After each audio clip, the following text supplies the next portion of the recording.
of deceit. Telling the truth is a revolutionary act. It's the David Knight Show.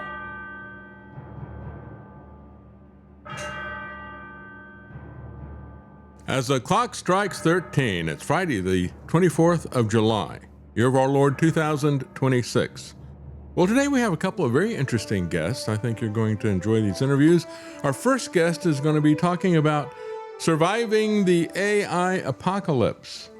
This is someone who was invited by Peter Thiel to critique his antichrist lecture. So we're going to talk about that, as well as his approach as a Christian to how do we survive AI as it is advancing toward us. And then we're also going to have a health interview.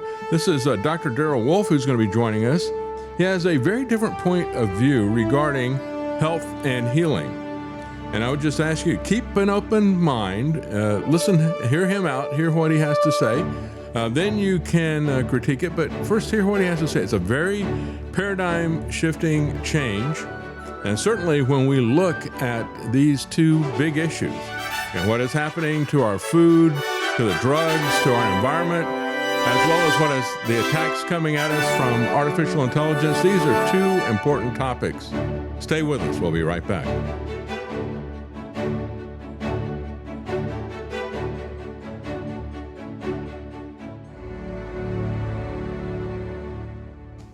Joining us now is pastor and author C.R. Wiley. He's written a book, Man-Made, about artificial intelligence, and has an interesting subtitle here, St. Anthony's Guide to the Future here we got, or the Apocalypse, I should say. Sorry, I couldn't read that. It was sideways on the sheet here. But tell us a little bit about that, and why St. Anthony? I don't know anything about St. Anthony. Well, it's the subtitle is St. Anthony's Guide to Surviving the AI Apocalypse. Surviving, yes. Okay. Right. And St. Anthony is considered you could say the first monastic. He was an Egyptian, lived in the 3rd and 4th centuries, was a friend of Athanasius of Alexandria, and Athanasius wrote a book entitled The Life of Anthony. You know, of course, Athanasius also gave us On the Incarnation, which was really a significant work that helped to contribute to the Nicene Creed and its crafting. Mm-hmm. But another person who was a fan of Anthony was Augustine. Mm-hmm. So in his Confessions, he reflects on discovering Anthony and reading Athanasius on Anthony, and was just astonished by him.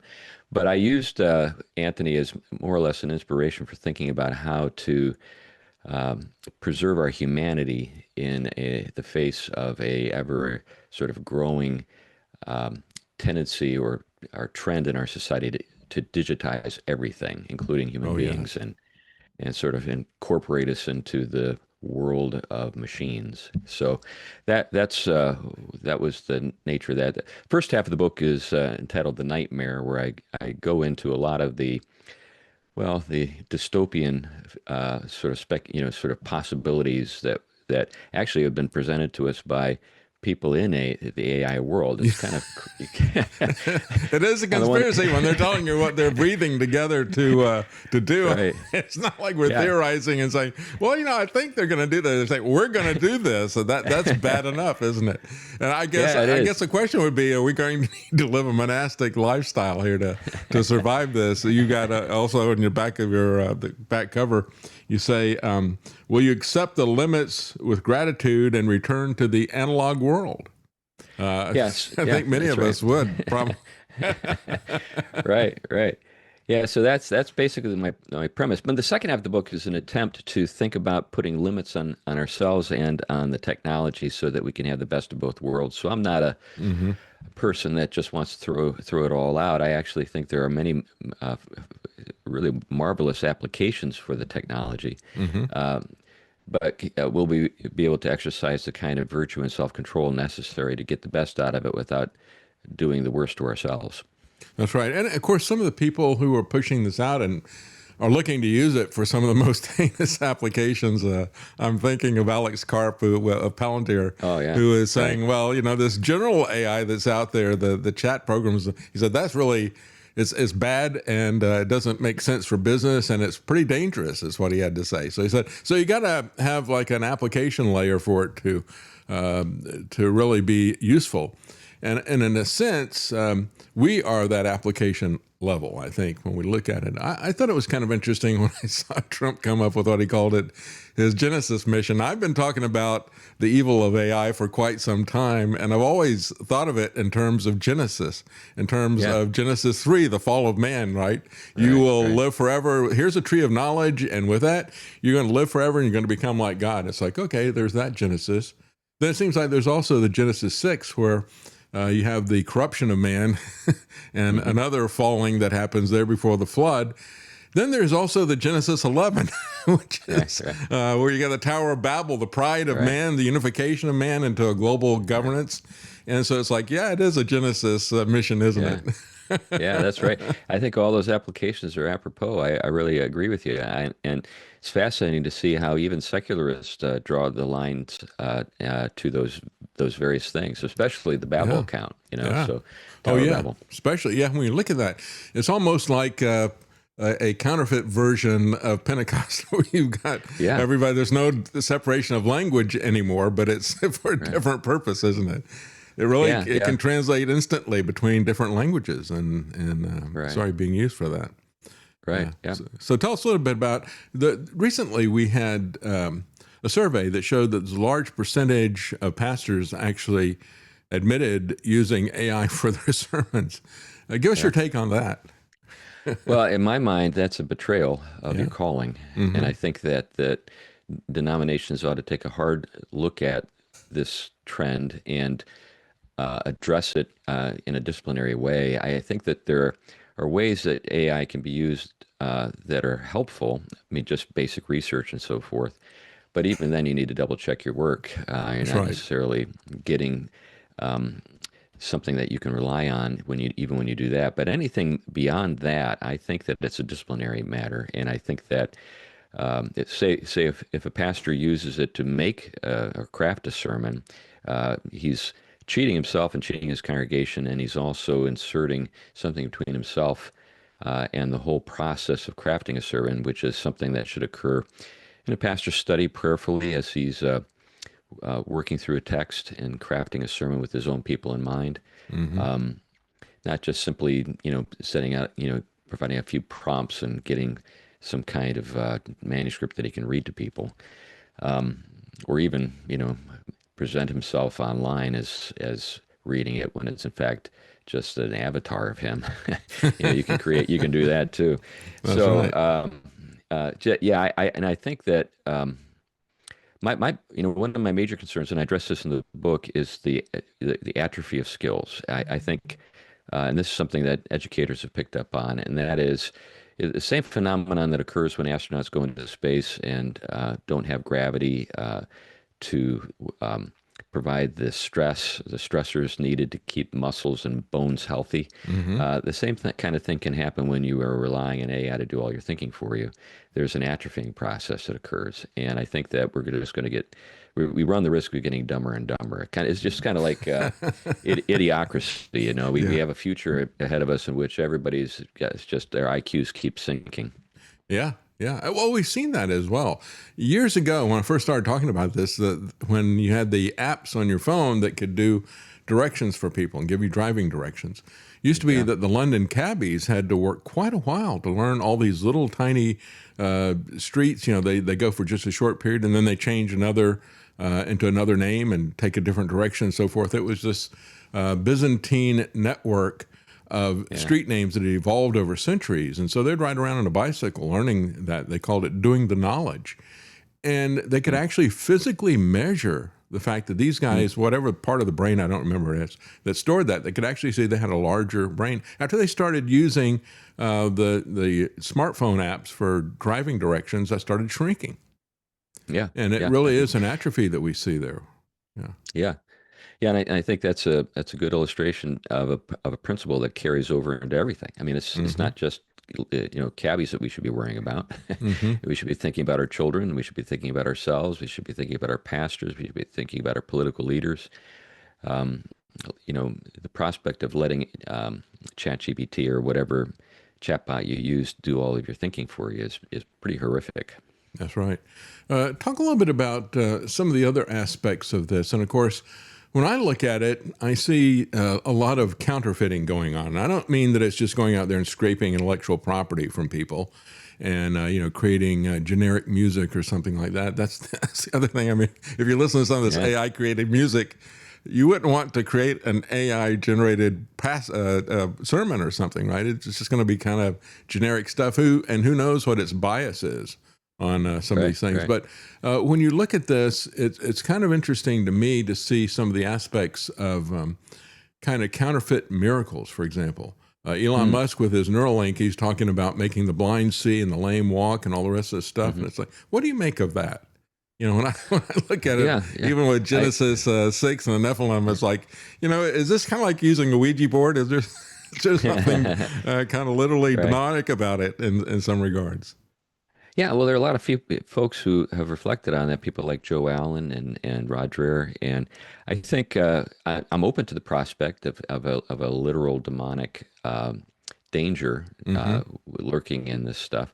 At the same time, I think that we can also understand this is dangerous stuff just on the basis of what I was just talking about before, how it affects us and manipulates us. So just thinking a little bit about, say, the dependencies that young people are now developing with regard to their chatbot buddies, imaginary friends and so forth, that the whole process of becoming dependent itself is something that we should worry about. But what these chatbots are doing in terms of isolating children, keeping them from actually forming real friendships and connections with real people, all that kind of stuff. And then, what it tells them to do sometimes. And we've got stories of kids, teenagers who've killed themselves and stuff.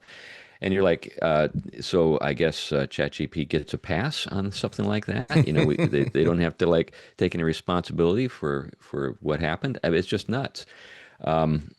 So I think all that stuff is worrisome. But when it comes to, say, the medical stuff, that's where there's just got to be a lot of really hard thinking and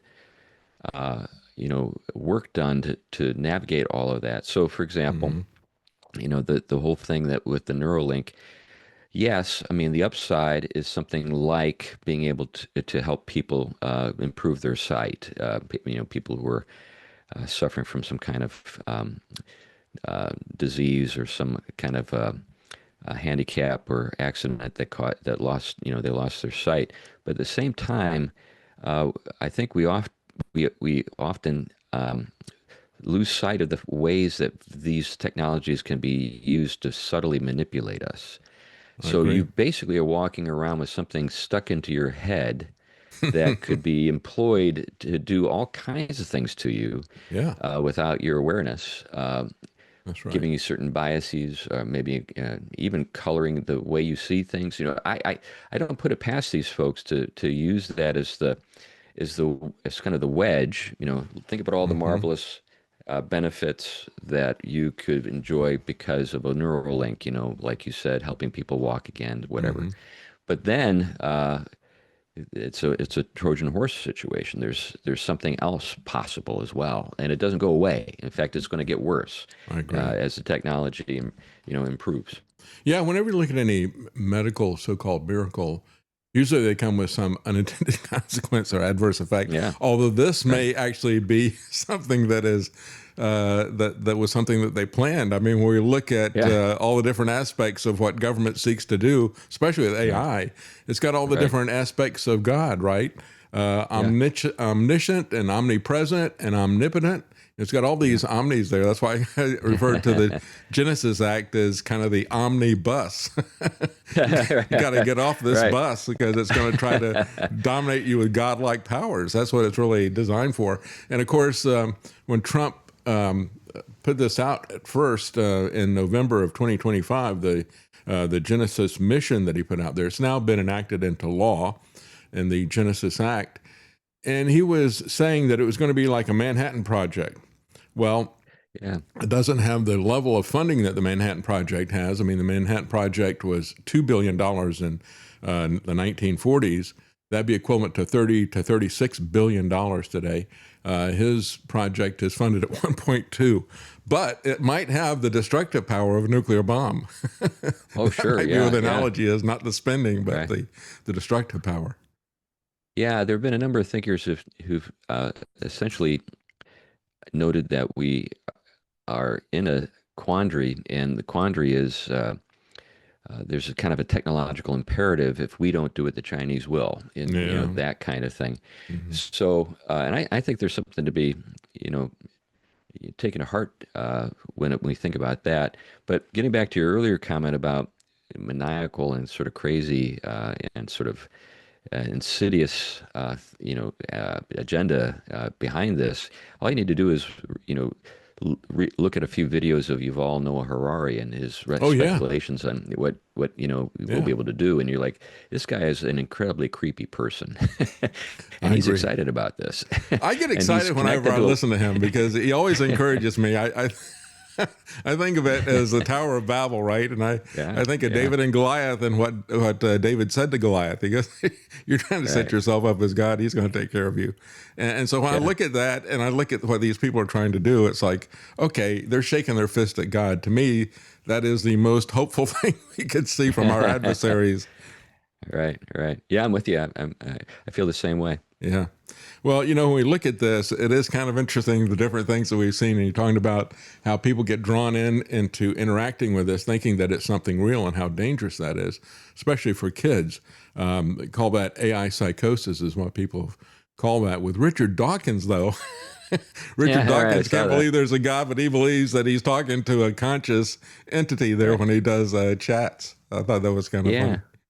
Yeah, the whole thing with consciousness. You're probably aware of Jeffrey Hinton, the guy that won the Nobel Prize for developing the technology, the neural network technology that makes AI possible. Mm-hmm. Well, he's a materialist, and he does believe that AI has got a rudimentary form of consciousness already.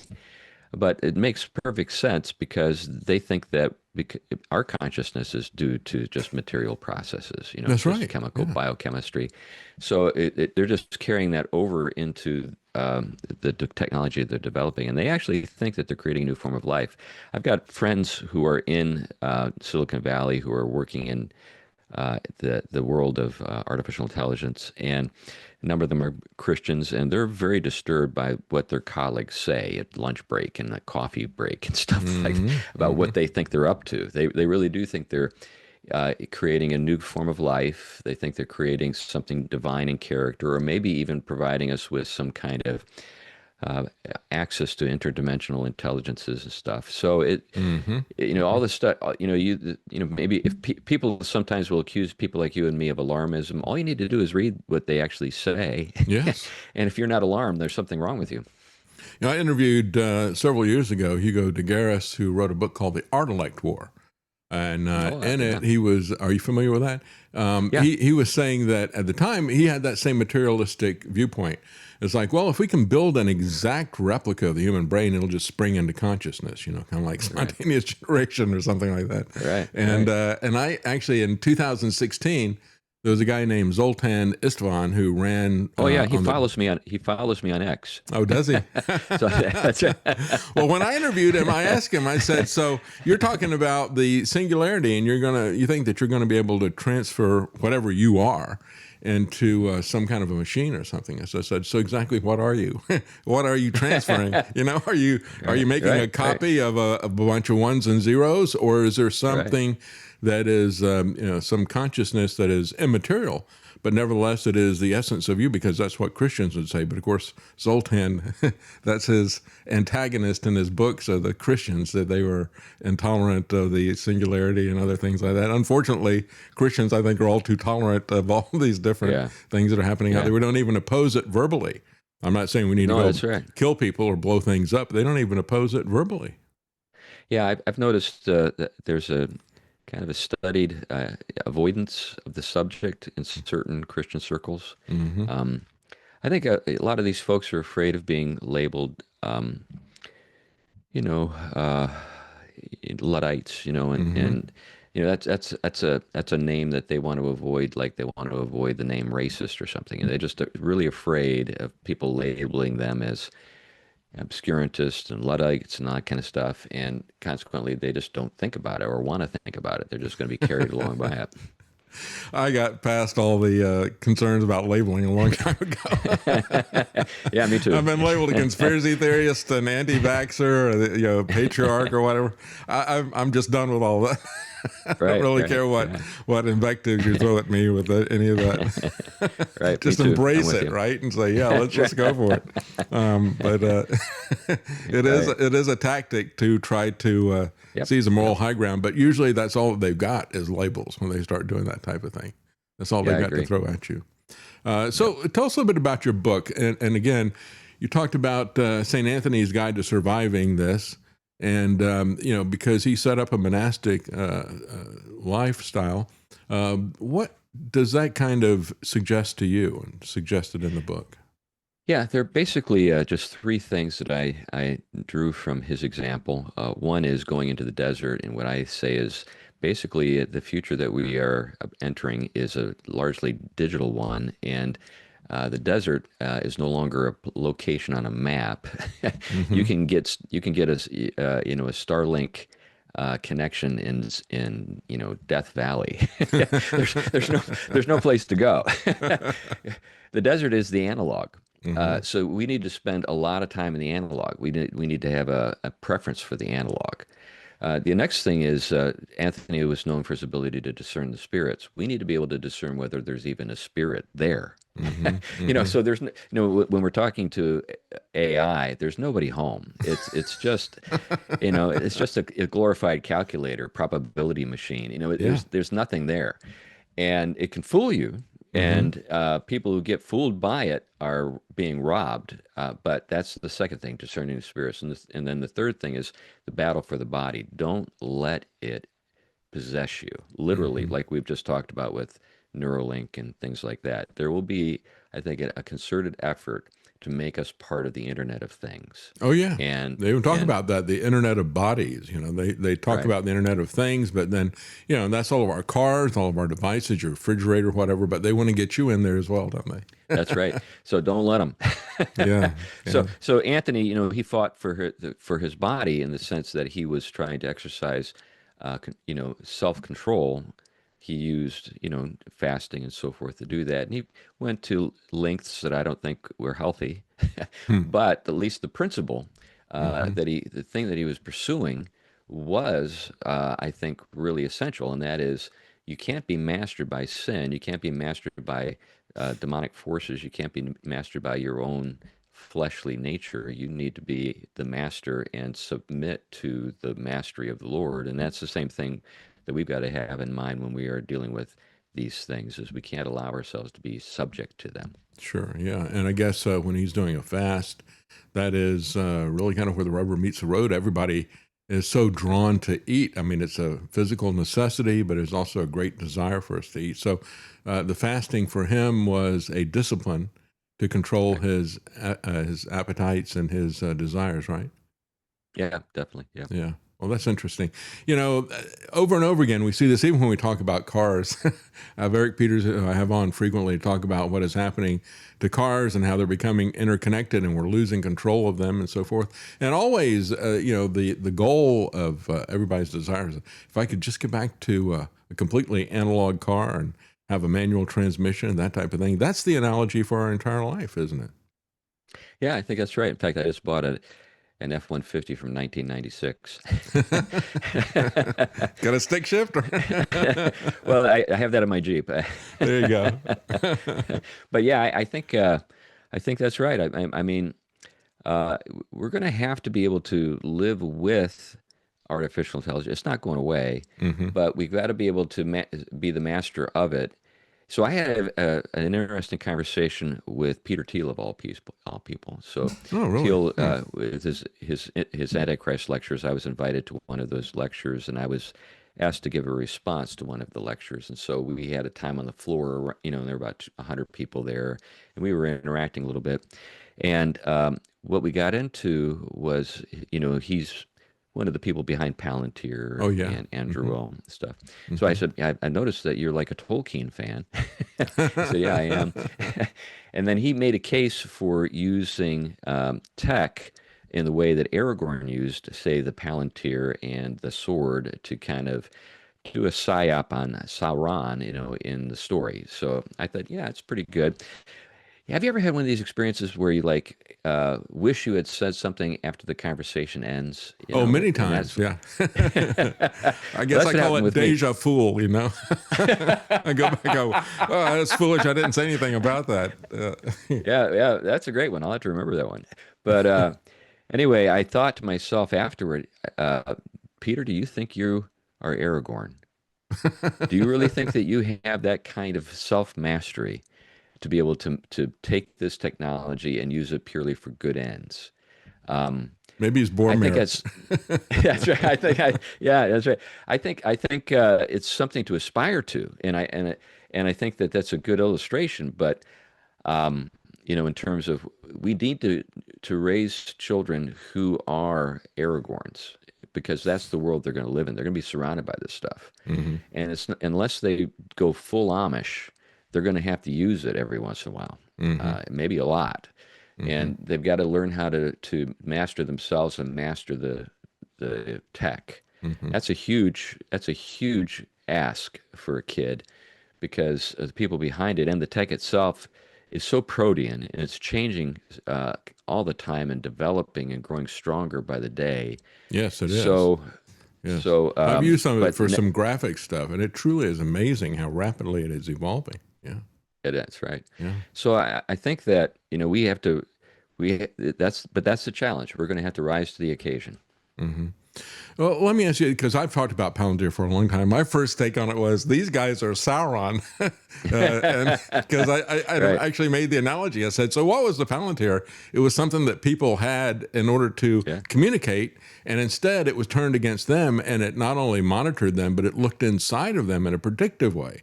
And that's what these people have been predicting for the longest time. That's been their goal. You go back to the 1970s. Zbigniew Brzezinski was talking about the technocratic age, where we can predict what you're going to do and say and so forth in advance. And I thought, well, that's the Palantir right there. And really was at the center of geospatial intelligence, as well as the original AI, I guess, anticipatory intelligence, trying to anticipate where people are. But let me ask you about the Amish, because you brought that. That's what I always think about. What about the Amish approach? Just cutting it off completely.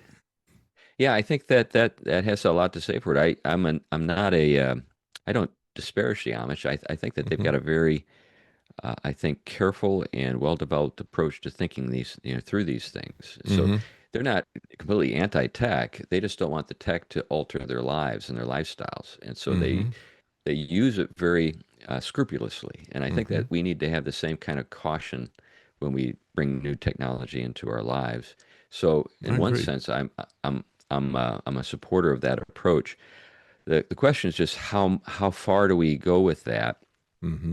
Since it's not going to go away. One of the things I do in my book is I imagine three futures, and I tell a little sort of I provide a little opening to a story that I invite the reader to finish, for themselves.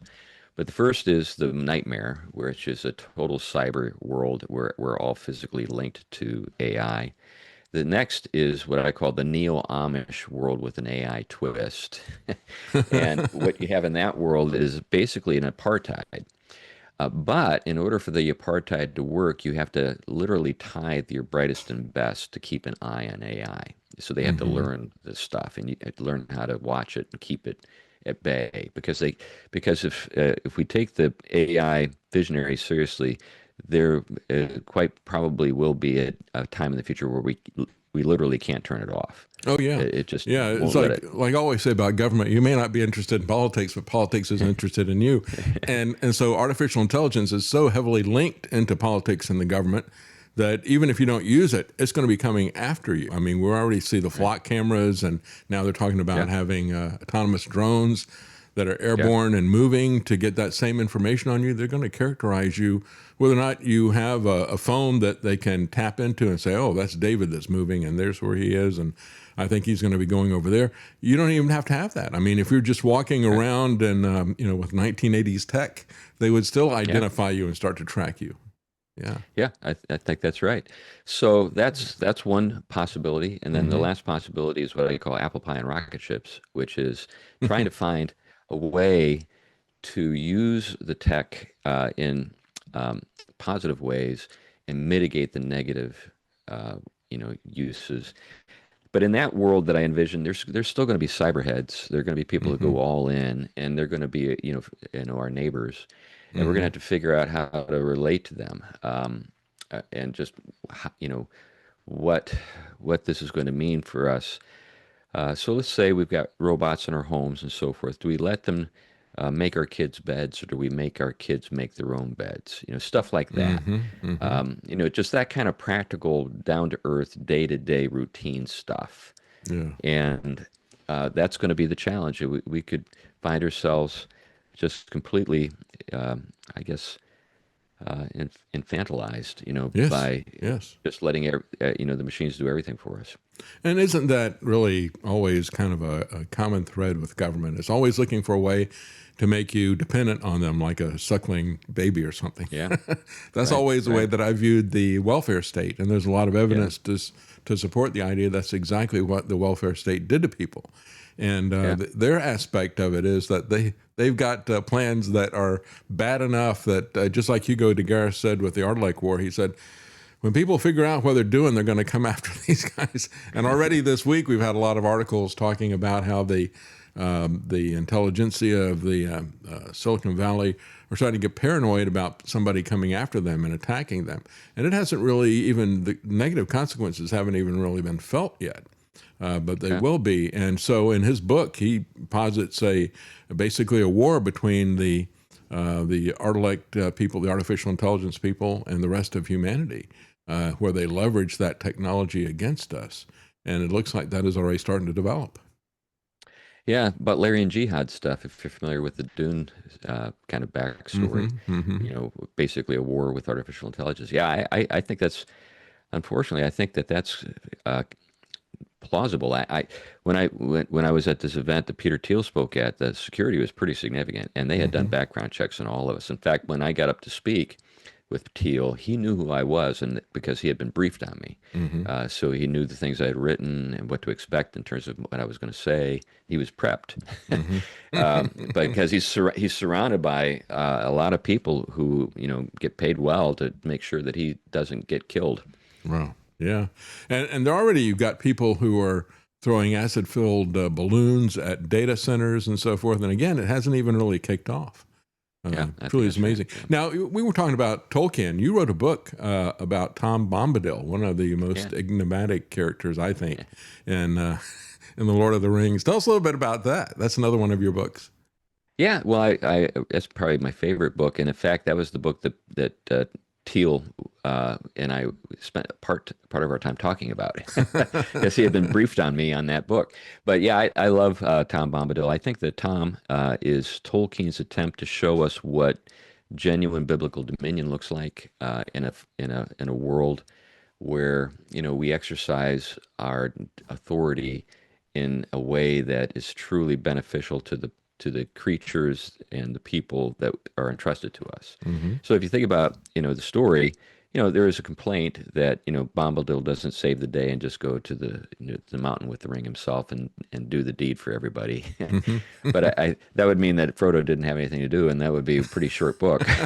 How it should have ended. Yeah, I've seen how it should have ended did their alternative version. And at the very beginning of it, the eagles just pick them up and fly them over to Mount Doom, and it's done. Right. But I think what we have with Tom is the image of the happy ending. And there are different ways in which that is hinted at in the story. So, for example, when Frodo and Sam and Merry and Pippin are in Tom's house, Frodo has a dream. And it's a dream about the very ending of the book. And then when you get to the very ending of The Lord of the Rings and The Return of the King, the trip into the uttermost west, when Frodo was on that boat, that ship, the elven ship going into the west, it's a replay of the dream he had. So he had seen the end, at the very beginning. So it's the happy ending.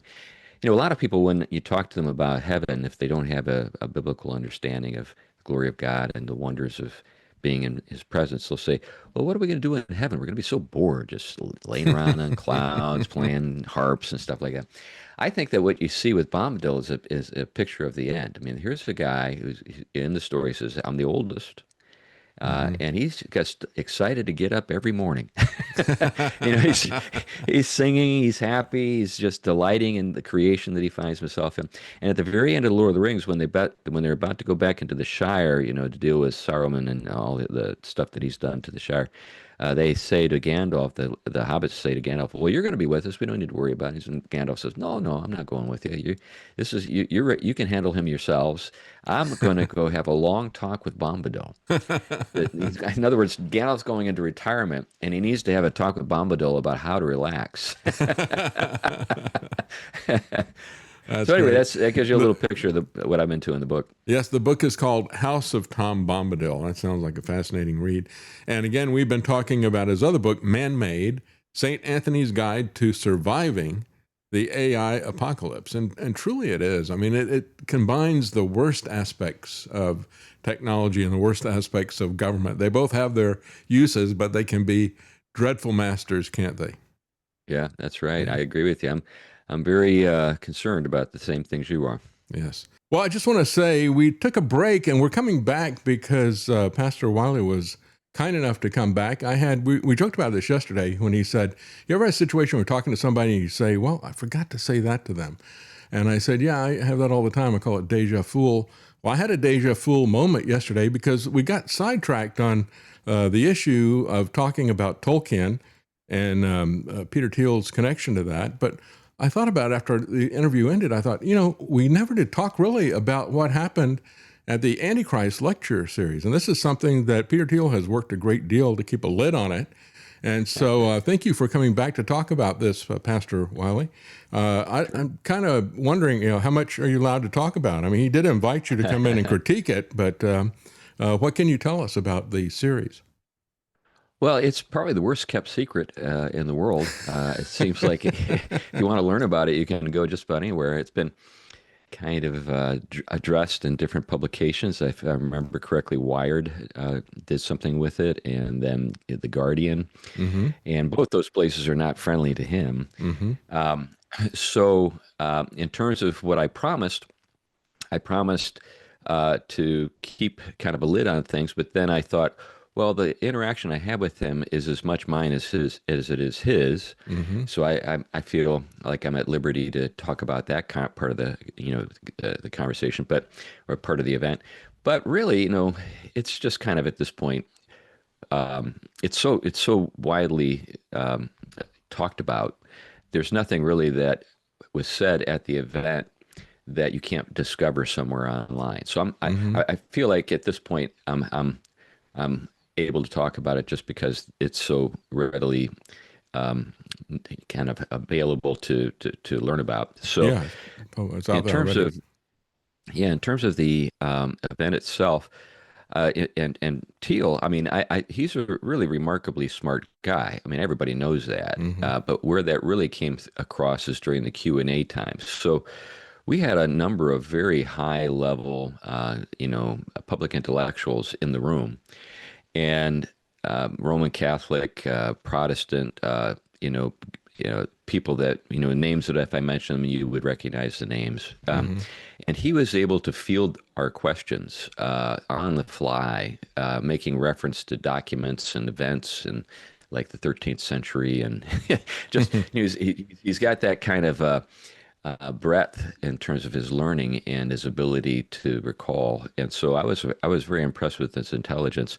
In terms of the event itself and what he was getting at, my sense is that Thiel equates progress with Christianity. And I think there's a case to make for that. Mm-hmm.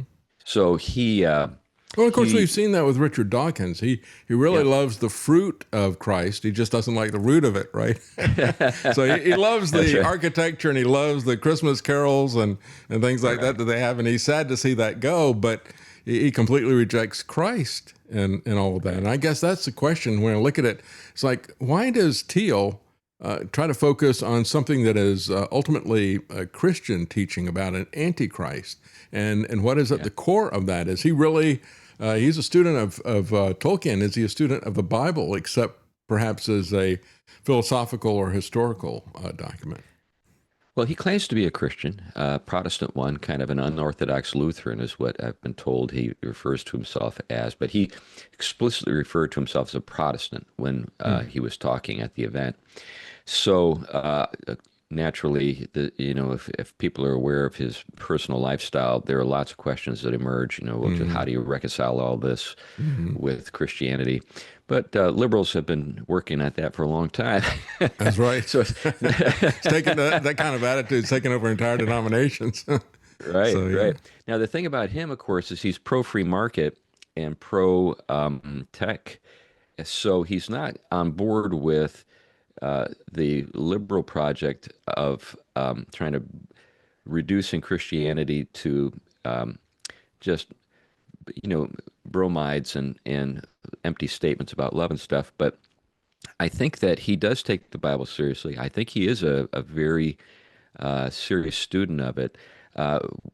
Whether or not he allows it to address, the Spirit to address features of his own life is, I think, in question. I think, though, that when it comes to doctrine and so forth, he's remarkably well read. He was quoting Rushduni, of all people, in the middle of the lecture. So he reads not just top-level theologians like Augustine and Luther, but he digs down to third-level people like Rushduni. And he's knowledgeable when it comes to the different schools of interpretation, when it comes to eschatology. He was very, I think, comfortable talking about premillennialism and postmillennialism and amillennialism as we were conversing. But his take on the Antichrist, I think that, again, it ties into his thinking on progress, particularly material progress, meaning technological progress. So he credits Christianity with the technological revolution that we have witnessed in the West, and he thinks that anything that inhibits that is antichrist. I think that's how he understands it. Yeah, because he comes up with this idea. Sorry to interrupt, but he's had this idea that to him, I guess, it's not so much antichrist as a person, but as a system.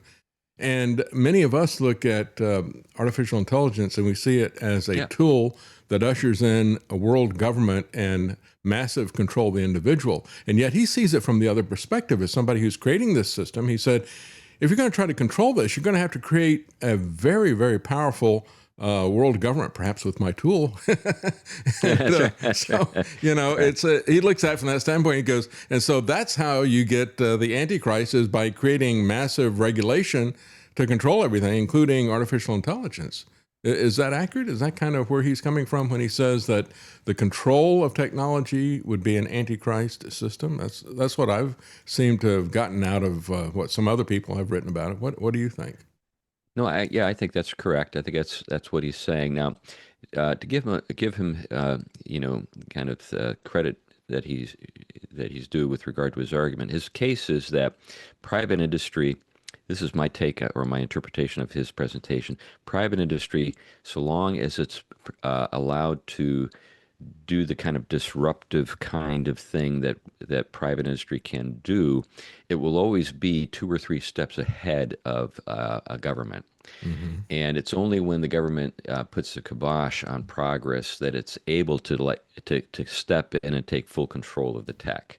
But until that time, private industry and the development of technology is a limiting factor. It's a restraint on government, or kind of what was the term he used? I can't remember. He actually was quoting, I'm just drawing a blank on the passage, but there is a reference in one of Paul's letters to some force that restrains the antichrist. I'm just drawing a blank on the term. But he thinks that private industry can function in that way. So yes, I mean, Palantir will contract with the government, but the government doesn't have full control of Palantir. That's the kind of thing. Which some of us see as a problem, a possible problem as well. But yeah, I need to have some checks and balances. Which I guess comes back to Rushduni. What did he say about Rushduni in context? Because Rushduni is someone who has been a favorite of a lot of people who would call themselves Christian nationalists. Yeah, I think his take on Rushduni is that Rushduni's work on education is really good. So his he praised Rushduni in the course of a lecture, and it was just an offhanded remark. It wasn't as though it didn't have the sense that he was trying to build an argument around it. But I think what he was getting at was that so long as we have private education, meaning homeschooling or classical schools or private schools of different types, we'll be able to really educate people. It's the government stuff that government controlled schools that are the problem. And so I would agree with that. Yeah. Yeah. So he was favorable. He did not buy into Rushduni's theonomy, and he mentioned that. What about Curtis Yarvin? Did he talk about Curtis Yarvin? Yeah, very contemptuously. Really? Good. Yeah. I hold him in contempt as well. But I think there were a number of other intellectuals that he would refer to just in an offhanded way. In fact, he was pretty harsh with like Aquinas. He called Aquinas the Antichrist. And I think he's got a very low opinion of Pope Leo, not because Pope Leo is Catholic, but because Pope Leo wants to reflect on the nature of artificial intelligence, and he's worried about it. And so anybody who's a little bit worried about artificial intelligence, I think, and this is not to say, Thiel, it didn't come across as though he was reckless or naive about the downsides. I just think that he believes that the cure can be worse than the disease. And so we need to be able to deal with the disease and do it in a mature and helpful way rather than empower the government to enslave us because we're afraid of it. I think that's his big argument. I understand. Yeah, so many times people look for safety from the government, and that the government can be its own predator in that regard. What was his beef with Aquinas? Do you remember? Well, again, the idea of basically natural law, I think he's very antagonistic to natural law. Basically, the idea being that there's a created order that we have to acknowledge, and it limits us. So I came across that he was a transhumanist, for example. So he believes in, when people would challenge him on the transhumanist stuff. And by the way, in the course of his conversation with me, he explicitly said he rejected C.S. Lewis's critique in The Abolition of Man and in the Ransom trilogy, especially That Hideous Strength. So, which we all smiled when we heard him say that because we thought, you're Weston, that's why. But that's funny. But he when people would challenge him on transhumanism, he evaded the subject. He didn't really own up to it. He would say, "Oh, well, it doesn't work anyway." Well, what are you saying when you say that, Peter? Are you saying that if it did work, I'd be against it, or are you saying if it did work, I'd be for it? Or and I had the sense he'd be for it, and this was just an evasive technique or sort of tactic to get around dealing with the question, and that is just can we merge with the machine? Are we infinitely? Are we just machines made of meat, as Marvin Minsky said, or is there something fundamentally different about human beings that we're not reducible to machines?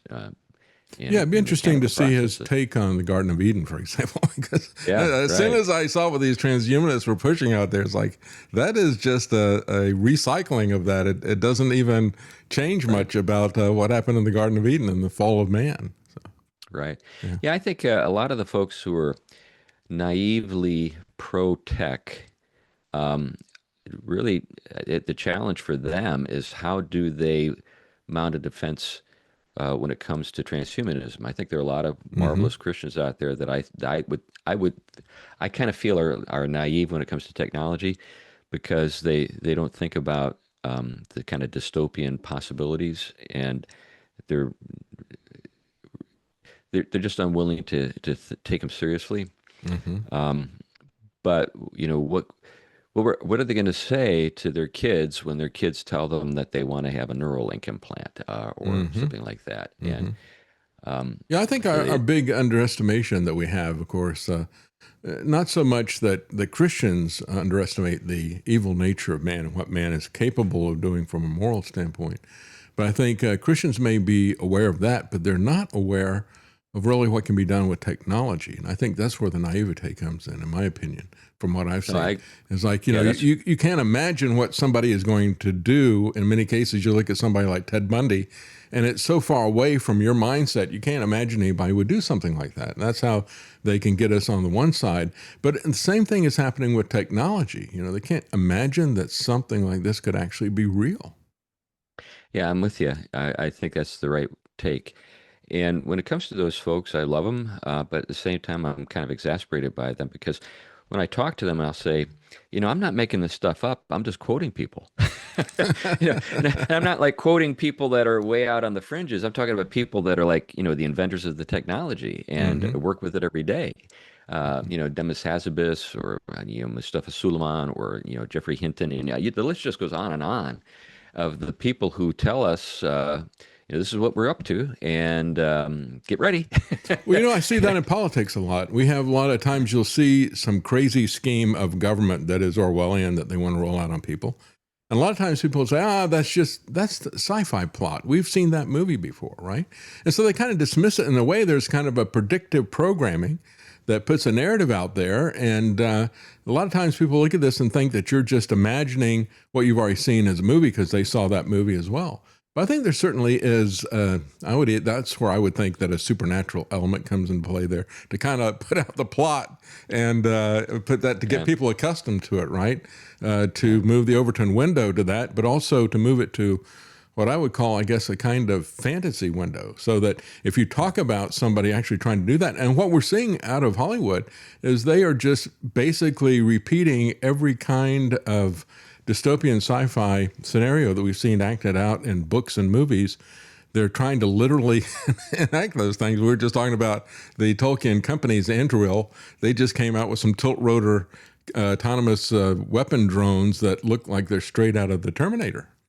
And so they're just trying to recreate what they've already seen in fiction. So it's difficult for a lot of people to believe that that isn't just a movie fantasy that we're channeling out there. Yeah, I think that's right. And when I mentioned the names of the people that I'm being essentially briefed by on all of this stuff, and we all are. I mean, they're readily available. These interviews are readily available on YouTube. And I mentioned the names of these people. Even tech people who work in technology don't even know the names of these people. These are people like. I've already mentioned a few times Jeffrey Hinton. He won the Nobel Prize for creating the technology. And I'll ask people, have you ever heard of Jeffrey Hinton? They'll say, no. I was like, what do you do for a living? I'm an IT. I was like, I work with AI. I mean, do you have any idea who this guy is and what he's saying? And just look him up. Just look him up on YouTube. There's, hundreds of places you can find him. Well, again, going back to some of the philosophical and historical stuff that you said is he's so passionate about, and I guess that's the other issue as well. We've had so many people who have railed, like I have, against government regulation and overregulation and the safety net that you get tangled up in all the time. I understand that, and a lot of people have pushed back against that. But he's doing it in a passionate way, tying it into an antichrist system. I guess that's what's so different and so puzzling about it, especially when we look at his private life. This is really kind of strange when you look at the fact that, as I mentioned before, many of us think that if there's going to be some kind of an antichrist system, some kind of a beast system that's going to measure and control every activity that we do, that is the perfect tool. What he is creating, that I guess is a strange contradiction at the heart of it. Yeah. Well, to give him a little bit of credit, he didn't, start the whole thing. He's part of the funding of a lot of the stuff, of course. But there's been a long lead up to what we were experiencing, and he's just one part of the larger story. Sure. But Yeah. but he's certainly a guy who, because of his investing and because of his interests, uh, is working hard to realize some of this, some of the potential of this technology. Now, as a realist, I have enough of a commitment to the sovereignty of my country, Mm-hmm. to want it to be able to defend itself from foreign actors who use this technology against us. Mm-hmm. And that's what we see going on in China right now. They're just like a hair's breadth behind us in the development of a lot of this stuff. Mm-hmm. So we're going to have to employ the technology against the technology, I think. Mm-hmm. It's sort of like, with nuclear weapons. Once you have them, you have them. I think. And of course, I think that also applies on an individual basis. When we look at this, and when we've seen people like Sam Altman go before Congress, he says, well, only a few of us should have control of this technology. We can't just let everybody have this, right? And I think that is a key thing, that you have to be able to some degree, defend yourself by using some of this technology, in the sense that some of the people who came up with encryption, early days, PGP and some other things. I think the guy's name was Zimmerman, if I remember correctly. But they were specifically using their technology to shield from this surveillance technology that the government had. And I think there'll be an application for that as well with artificial intelligence. Yeah, I think that's right. And I have a number, I think I mentioned last time we spoke that I have friends who are in Silicon Valley and working in this area. And they're disturbed by what some of their colleagues think about the tech and what they want to do with it. At the same time, we really need good people, good solid people helping us to develop applications of the technology, because it is a general purpose technology. It can be used for all sorts of things, to protect us from the malicious use of the tech, and also to provide us with maybe ways to care for ourselves and our families that wouldn't necessarily come to mind for, say, secular humanists. Again, I've got a very mixed set of feelings about all of this. I wish we didn't have to deal with this. It's sort of like getting back to Tolkien. I wish the ring hadn't come to me. And the thing is, that you do hold the ring, because you do hold the solution to all of this. As Christians, as pastors, as whatever, we have to be the ones who are going to carry that ring, and who are going to try to. The real issue is the human behind the technology. I mean, it's just a tool, right? And so you can use a hammer to build a home, or you can use it to kill somebody. And so the question is, how do we use these tools? That comes down to the person behind it. And I thought it was kind of interesting when I go back and I look at some of the things that Peter Thiel was talking about. He's very fixated on, say, Rene Girard, for example. And I've seen a lot of Christian pastors who talk about that. Maybe you've got some insight into it. I don't really know anything about Rene Girard. I don't really get into philosophy that much. But what I did see of it is, and it was a key insight that he had about human nature, I guess. You can get that insight from the Bible as well. He said that we want things because we see somebody else with them, right? It's like, have you ever had a 1-year-old or a 2-year-old? That's true, right? That's innate. That's built in. And of course, it's also the thing that has built Madison Avenue and the whole advertising industry is, the whole TV industry and the ad industry is built on creating covetousness, right? Right. And so God has addressed that throughout the Bible from the earliest days. And of course, it's addressed a lot in the teachings of Christ, and the fact that contentment with Christ is great gain, and should be content with his provision and what he has for us in this life. And I think that's one of the things that's going to keep us out of this kind of arms race type of mentality, that we look to Christ for our protection provision. Yeah, I think that's right. And Girard was actually, again, a Christian, but in an odd and unorthodox way. But he actually used the Christian faith as a way to speak about this, and noted that Christ's substitutionary atonement basically provided a kind of a way of escape from the worst features of this mimesis, this mimicry that we are subject to, that you noted as part of, our fallen human nature. But it all is, basically it's based on the fact that we are image bearers. We have to look somewhere to find something to reflect. So we should be looking to God, of course, because that's who we were made to reflect. But when we, don't do that, and this can happen even with Christians, when they start looking around at other things, they'll get into some very bad places because they're looking to things that they shouldn't look to find a meaning in life and all this kind of stuff.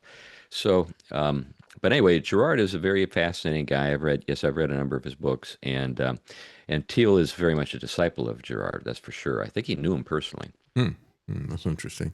Yeah, it's kind of, when we look at it, the real essence that is there, it's not really focusing to me on antichrist. It's really focusing on Christ. And I see that so many times in a lot of different denominations. They'll focus on revelations, and they'll focus on eschatology and things like that. And it's like, well, why don't we focus on Christ instead of on the antichrist? And really, what does that mean? When we go back and we look at it, John was talking about the spirit of antichrist is already in the world. And what is the spirit of antichrist? It denies Christ. It denies his incarnation. It denies him as the Messiah, denies him as coming from God. And of course, that abounds everywhere. That really is the starting place which we look at this. And I think the key thing is Christ said, whoever is not with us is against me.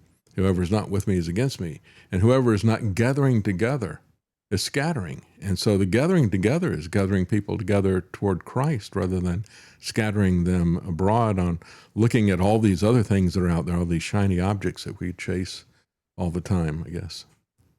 Yeah, I'm with you. I agree. Well, it is fascinating to look at this, and it is a bit of an enigma as we look at Peter Thiel. That's why I wanted to get you back on. I really appreciate you coming back on talking about that. It is strange to try to figure out where he's coming from. Now, Lance mentioned, he said, the problem with Thiel is that he wants exceptions for his company, but he doesn't want to end regulations for everybody else. I have said that over and over again. I said, liberty is one of the things that you can't have unless you're willing to give it to other people, right? So a lot of times people want freedom in the area of their concern, but they're willing to crack down on people in other areas. And certainly he is producing and funding some of these tools that will be used for that kind of crackdown, I think. So it is interesting. It is the debate of our lifetime that we've got right here. I think it's a seminal moment, and I think your book is very important as a guide to surviving this AI apocalypse. I guess that book was not out there when you spoke, but that certainly is what we're looking at here is an AI apocalypse, and the true meaning of where this is going is truly hidden at this point, isn't it? Yeah, I think that's right. Yeah, well, we'll find out. Yeah, that's right. It's going to be our lived experience. Thank you so much for joining us. And again, the book is Man-Made, and it's by C.R. Wiley. And the subtitle is St. Anthony's Guide to Surviving the AI Apocalypse. And it just came out, by the way. It just came out a few days ago, didn't it?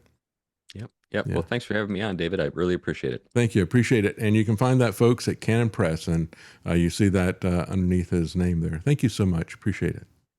Thanks for having me again. Thank you. Bye-bye. Bye-bye.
Making sense common again.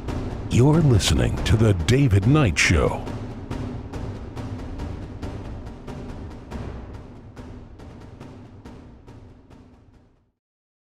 Joining us now is Dr. Darrell Wolfe, and he has been doing detox for a very long time. And of course, a lot of people are talking about this now. I want to ask him some questions about his take on some of the things that have kind of come to light in recent years. Of course, going back a few years ago, not too many people were talking about gut health. Now everybody's talking about that. We got a lot of people talking about ivermectin and other issues like that. He's also got some seminars that are coming up. He's got another one that's coming up in September.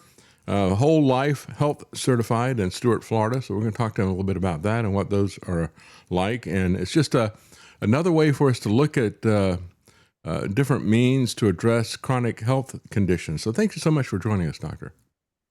Oh, no, it's an honor and pleasure to be on your show, sir. Well, thank you. Thank you. And of course, I didn't mention that the website is docofdetox.com. So you can go there and you can find some more information. Tell us a little bit about your perspective on detoxification and what you've been doing in terms of the programs that you've been teaching. As you point out, you've had your health certified program for many decades that you've been doing this now. Tell us a little bit about that.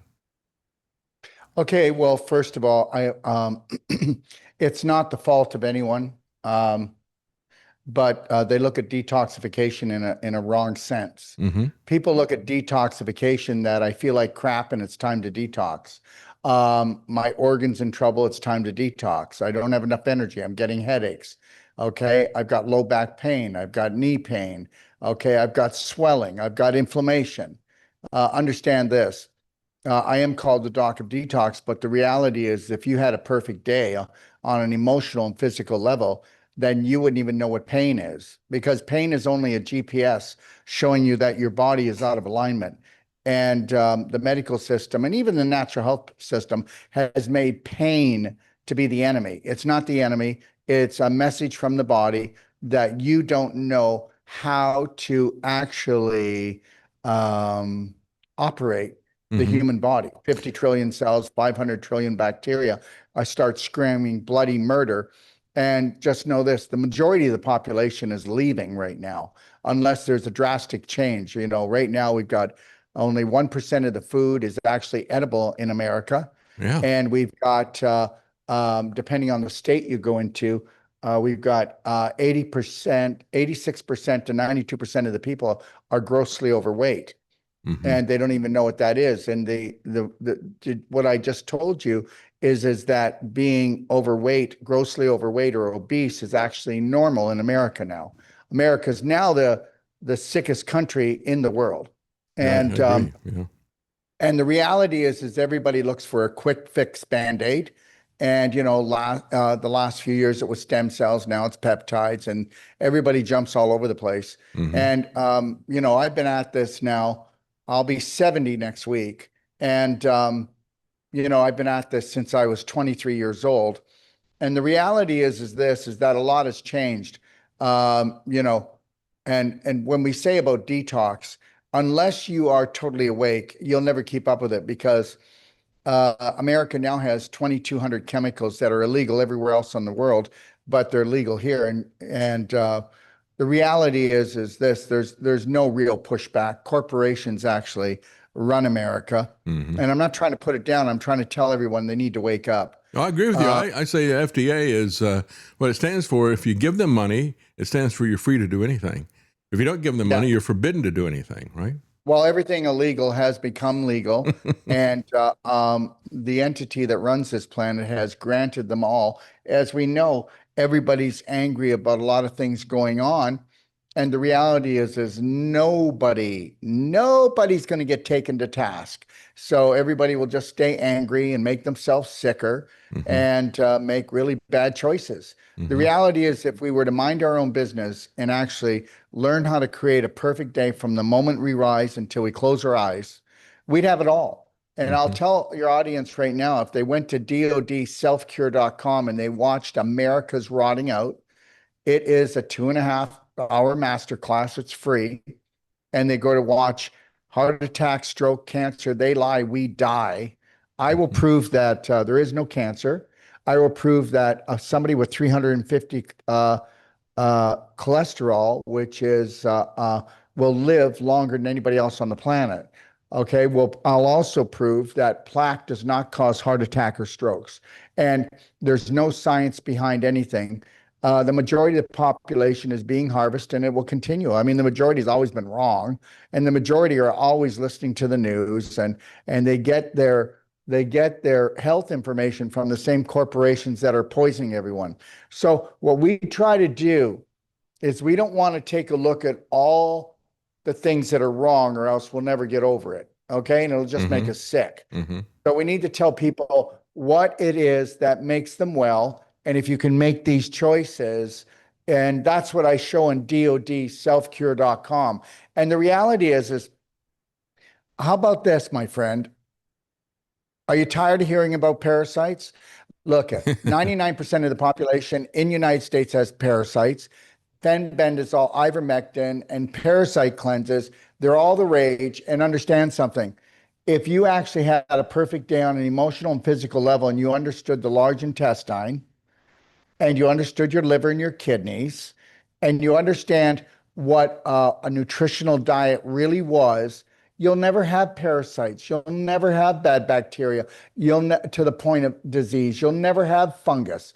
I don't have my patients doing any fungal cleanses, any bacterial cleanses, any parasite cleanses. They don't need them. You know what? Everything is vibrational. Did you know that? Where do you think that 99% of all the parasites come from that people have in their body? I said 99% of all parasites. Where do they come from? I have no idea.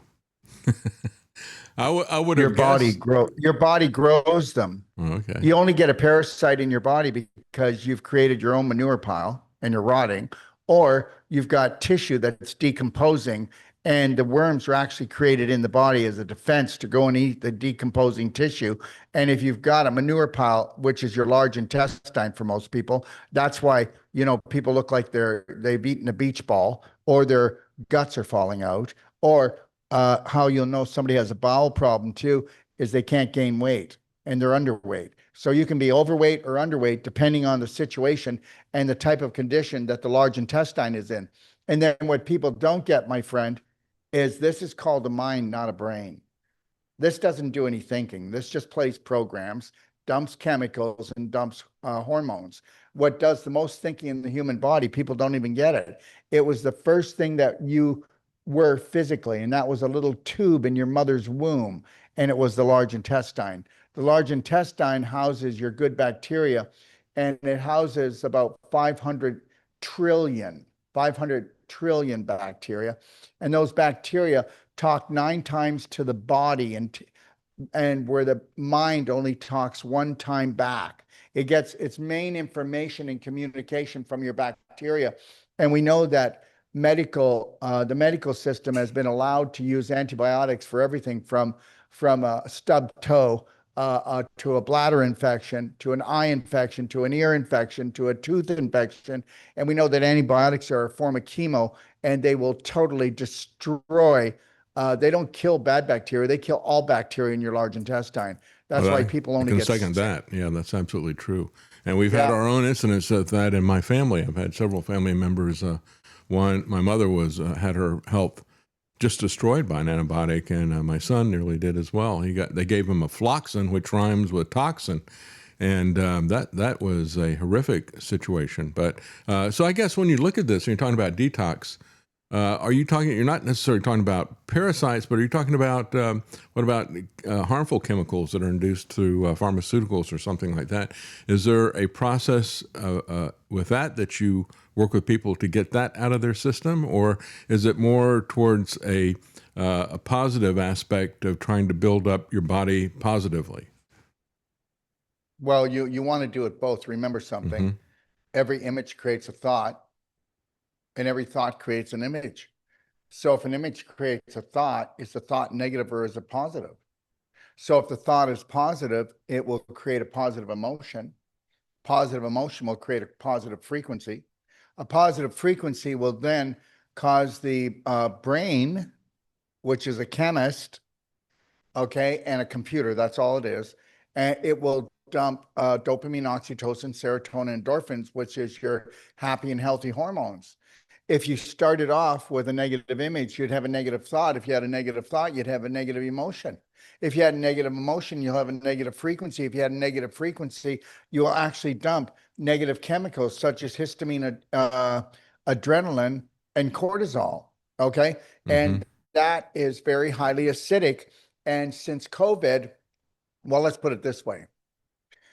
We used to have a trauma situation in our bodies that would really hurt us and acidify us with cortisol, histamine, adrenaline only 3 times a month back 75 years ago. So it's been graduating because they use the news, and they use the government, they use the medical system, they use all systems to keep us in trauma drama. So we're always dumping adrenaline, cortisol, and histamine so that it destroys our body. We are the harvest. So the reality is this: 17 times a person would go into a trauma per day before COVID. So they were already really successful at creating the dumping of these chemicals in us. And after COVID, now it's 110 to 120 times, because your body never ever came out of the trauma drama for most people from COVID. And then we've got the all the other BS that they're doing to actually level the playing field and cause their greater reset. So now we've got people never ever stopping. They're always dripping a little bit of adrenaline or cortisol into their body, which is acid, the wrong acid, and it's eating away. So inflammation is a fire. It eats up oxygen, and it eats up electrical conductivity. Whether you believe this or not, there is no cancer. There's just suffocation of the cells. So I put out a $10,000 challenge to prove that cancer mutates and prove that that viruses are alive, and nobody comes to claim it, because it's not true. Viruses aren't alive. You can't catch a virus. But meanwhile, we'll be going back into hell again, because the majority of the population rules, but they're not rulers. The majority of the population just get ruled. So what we got here is we've got people have never been overloaded with so much graphene nanobots, glyphosate, chemicals in their life. 1% of the food in a grocery store is edible in the United States. So that's why I moved. I now live in Zihuatanejo, Mexico, and I'm eating food that existed 80 years ago. I have no chemtrails in the skies. I have no 5G around me. So that is, environment is everything. So what can you do for the environment in your home? And what can you, almost every family is a drug addict. And there's more drugs in a supermarket than in a drugstore now, and put in all the foods legally. So everybody, I don't want to make it seem like it's bad, but it's not good. And the reality is, if you want to take a look at how to get well, then you've got to look at what's going into you. So understand, if you don't mind, sir. No, that's fine. I'm just getting a massive cortisol dump as I listen to as we talk about the food supply here. I just saw a picture, an article of a teen who, there was an accident and they were working with glyphosate, and they spilled it on his shoulder, and he got this massive tumor that rose up on his neck, and it's still there, and he can't get rid of it. It's absolutely amazing, when you look at the physical result of that. But of course, they're putting it in the food and on the food all the time, and so we're all getting that type of thing. We just typically don't get it concentrated all at once. You may not know this, but in Canada, there was 147 fires in a province called Ontario going on right now. And do you know what they did to all the forests just a year ago? What they do? Glyphosate? They sprayed them all with glyphosate. Wow. And guess what? It's flammable. It's like gasoline. So understand that, and it's crazy. And just think what it did to all the bugs. Okay, so you kill all the bugs. You kill, people may not really care about this, but bugs have lost 75% of their body weight. Wow. So anyways, let's get to this one though. So that gentleman that you saw with the glyphosate, I don't know who he was, but I did a 1-a-day on that. And I said, look at that swelling, My protocol would bring that down and turn it around. And what everybody needs to understand is this: you're eating yourself to death. I want to just say this. Bill Gates bought all the farmland he could in the United States because guess what? Take a look at, sir, I did another one a day last week called The War on Humic. It's more valuable than water because water's recyclable and humic isn't. And you know why Bill Gates bought all the farmland? He stripped the humic out, and now he's selling the farmland back, and there's no humic. If you know about humic, it stands for human, and humic has 70 micro nutrients in it that are for having a healthy, stable body. So it also, humic is the best binder of heavy metals, chemicals, parasites, okay, on the planet. Okay. And it drops off 70 micronutrients, and it will detoxify the body from everything bad, and it locks it down, and it can hold 400% of its weight. And we have a product called black gold that goes from the mouth to the rectum, which is a humic. And then we have another one called black diamond that goes into the brain, the blood, and goes into the cells. And you never have to do another parasite cleanse again, another heavy metal cleanse again, another fungal cleanse again, or you never have to reinstate your bacteria again because it does all of that, this one product. And some people will know it. They may not know this, but they know zeolite because that gets pumped. Yeah. It can't even come close to this. Bentonite can't come close to it. Charcoal, shilajit, all of these products are low vibrational compared to real humic. And then we're the only company in the world that doesn't use chemicals to process it. So understand, wouldn't you like to have a program that you utilize every day, that you don't have pain, you don't have symptoms, you don't have diseases? And understand, I said that they were love messages from your body. That's what a symptom is. And do you know what a disease is, sir? Mismanagement. Okay. Yeah, when you talk about pain, many people have talked, I've heard the analogy that, well, we'd all like to have no pain, but if you didn't have any pain, you wouldn't know if you cut yourself, and you've had some people who had a defect in their nervous system, so they didn't feel that, and it was a very dangerous situation for them. So as you pointed out, pain is really the body's early warning system, isn't it? Yes, it is. And every drug that you take shuts off the body from notifying the brain of the pain, but the inflammation is still raging inside of you. And that's why people that take drugs will have will have to get a surgery because the inflammation is still in there, and you are meat. Your body's made of meat, and inflammation is a fire, and it's like putting a burger on the barbecue and forgetting it. It becomes like beef jerky. So that's all people are doing is they're just getting organs and joints cut out because they went and fried them. And I'll tell you a little thing here. Did you know, back, 75 to 100 years ago, that people, they would turn a light brown by the time that are you ready for this? By the time they were 40 to 60. Now, here's the deal. Humans are no different than a turkey. If I put a turkey in the oven, in a half an hour, it goes from a whitey pinky to a light brown, right? Did you know that children are now a light brown by the time they're 10 because they have so much inflammation in their body? We are being cooked from the inside out. You remember, every time that you put a poison in, every time that you don't eat properly, every time that you overeat, and every time that you don't have a bowel movement and it gets stuck in you, you're rotting out. And the rotten infection is causing the inflammation. And now it's a bloody tsunami in human beings right now. They're always inflamed. So you're cooking your tissues. So by the time we're 10 now, we're medium brown. By the time that we're 30, we're actually a dark brown.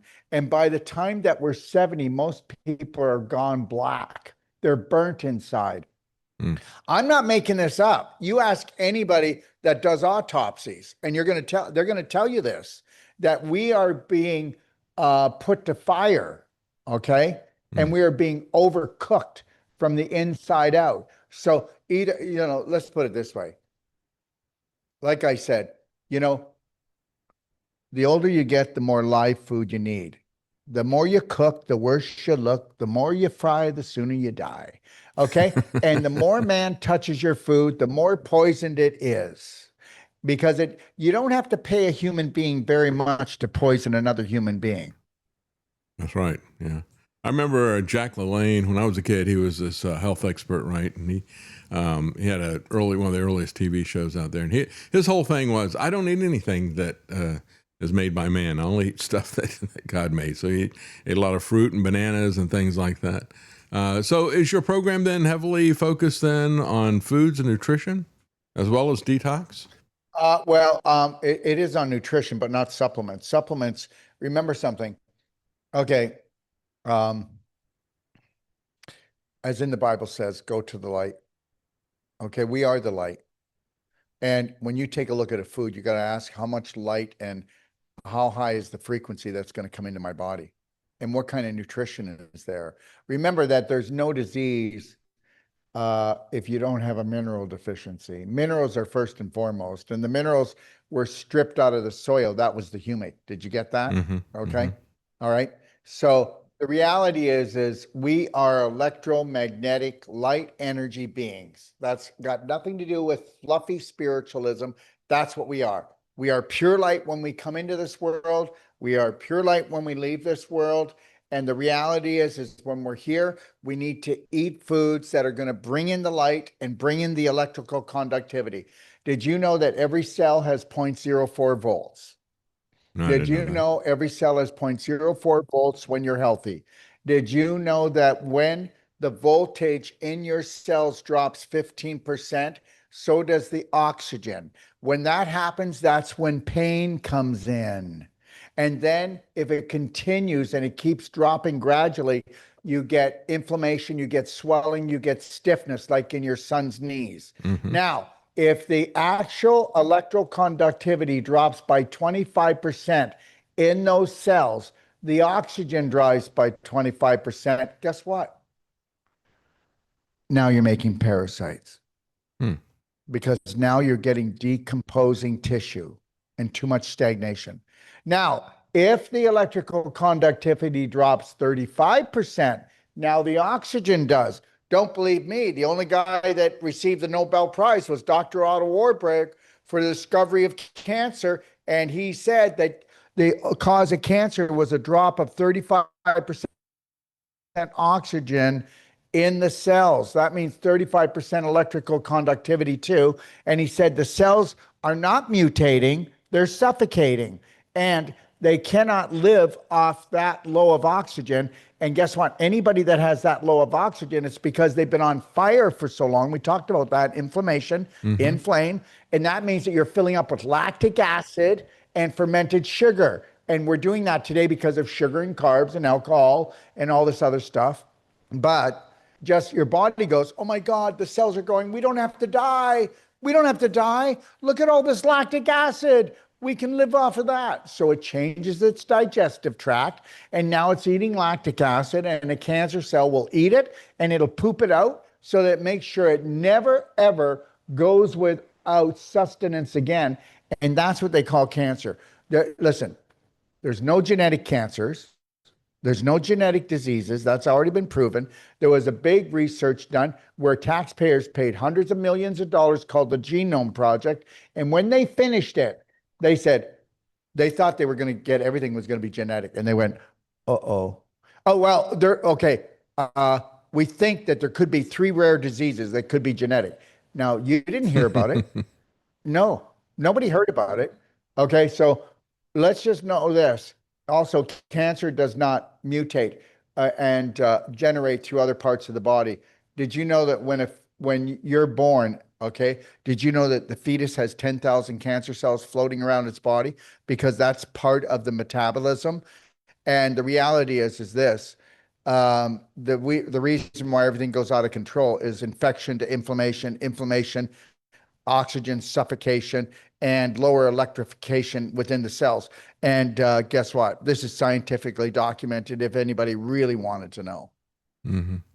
Yeah, it is interesting. When we look at this and clearly there's a lot of things, I think, as people looked at what happened about 6 years ago. Anybody that had a lot of faith in the medical community pretty much had it shattered at that point in time. And so I think a lot of people are reevaluating the paradigm that we view life and health through, I think. And it sounds like that is absolutely where you're coming from, a completely different paradigm, right? Well, I don't know. I think that, if you put people first and not money, Mm-hmm. Mm-hmm. That's and a if big you paradigm actually, shift, isn't it? Right there. if you had, well, it has to happen somewhere here. I don't know when, but it better happen pretty damn soon. Mm-hmm. That's all I've got to say. But the reality is there's 8 billion of us. There's only about 250,000 of them that run the planet. So I really don't see why we couldn't come together with unconditional love and not see color, not see race, not see religion, but see spirit beings that were created by the same creator. Mm-hmm.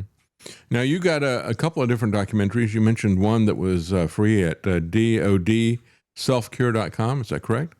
And you got another documentary, Escape the Matrix movie, right? Yeah, if I can say this, the dodselfcure.com, I go in there and watch the 3 master classes. And if you want to read my book, Healthy to 100, and then take a look at the DOD slideshow, it's all there. If a person just spent, let's say, 8 hours in there, I don't care how long you've been in the health business, you'll learn more in there than you've learned in 30 or 40 years.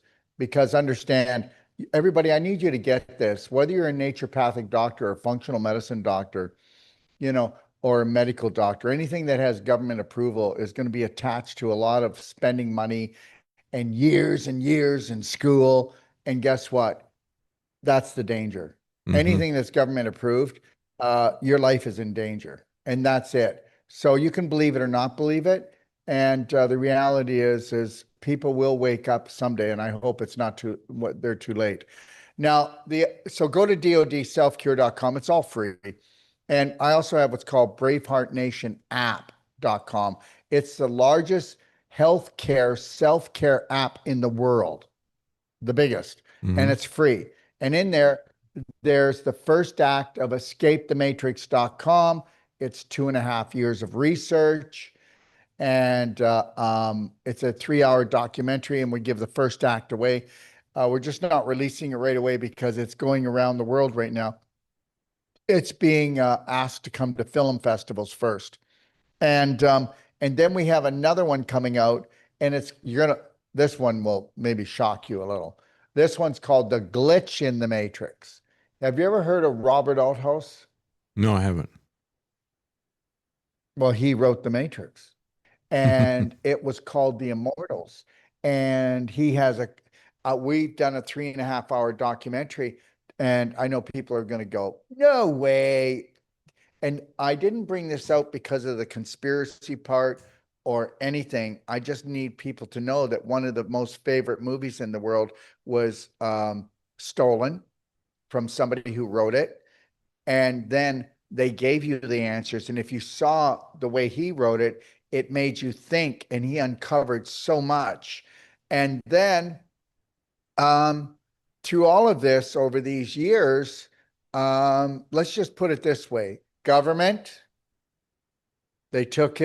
Hollywood took his copyright, and then 2 of his kids were taken from the planet. So we're going to release this, and it's going to put shivers all the way up the spine in Hollywood. And the reality is this: will justice ever be done? I doubt it. You know what, guys? You got to understand something. They're all protecting each other. That's why right now you see all the wars, you see the economy stuff, you see how I certainly agree with that. You got people in government pretending they're helping you. Okay. And the reality is most of you don't get this, but you've got the elites, the royals, and they call themselves the higher lords. And we were getting financially too strong, and people were moving up. Remember something, if we kept going the way we were going, then we are getting closer to where they are, and they don't want that. They want the lineups. They never want to line up. I mean, if everybody could afford their own plane, they'd be in line too. So understand that everything is a ruse. Yeah, absolutely. You can see that. I think pretty easily the desire to have an elite class, the stratification, and they guard that very jealously, and they are doing anything they can to maintain that. I certainly agree with that. Well, I think it's always interesting. Well, it's been going on since you ever watch those night movies where the king goes, "We need to put the taxes up, okay, because we need to protect the kingdom." Well, no, they actually created the war, but most of the money they just kept for themselves. And then the people that were actually making all the materials for the war were them. I mean, come on, people. That's right. Yeah. As a matter of fact, go back to Paul Ehrlich saying we got too many people. We got to get rid of a lot of them.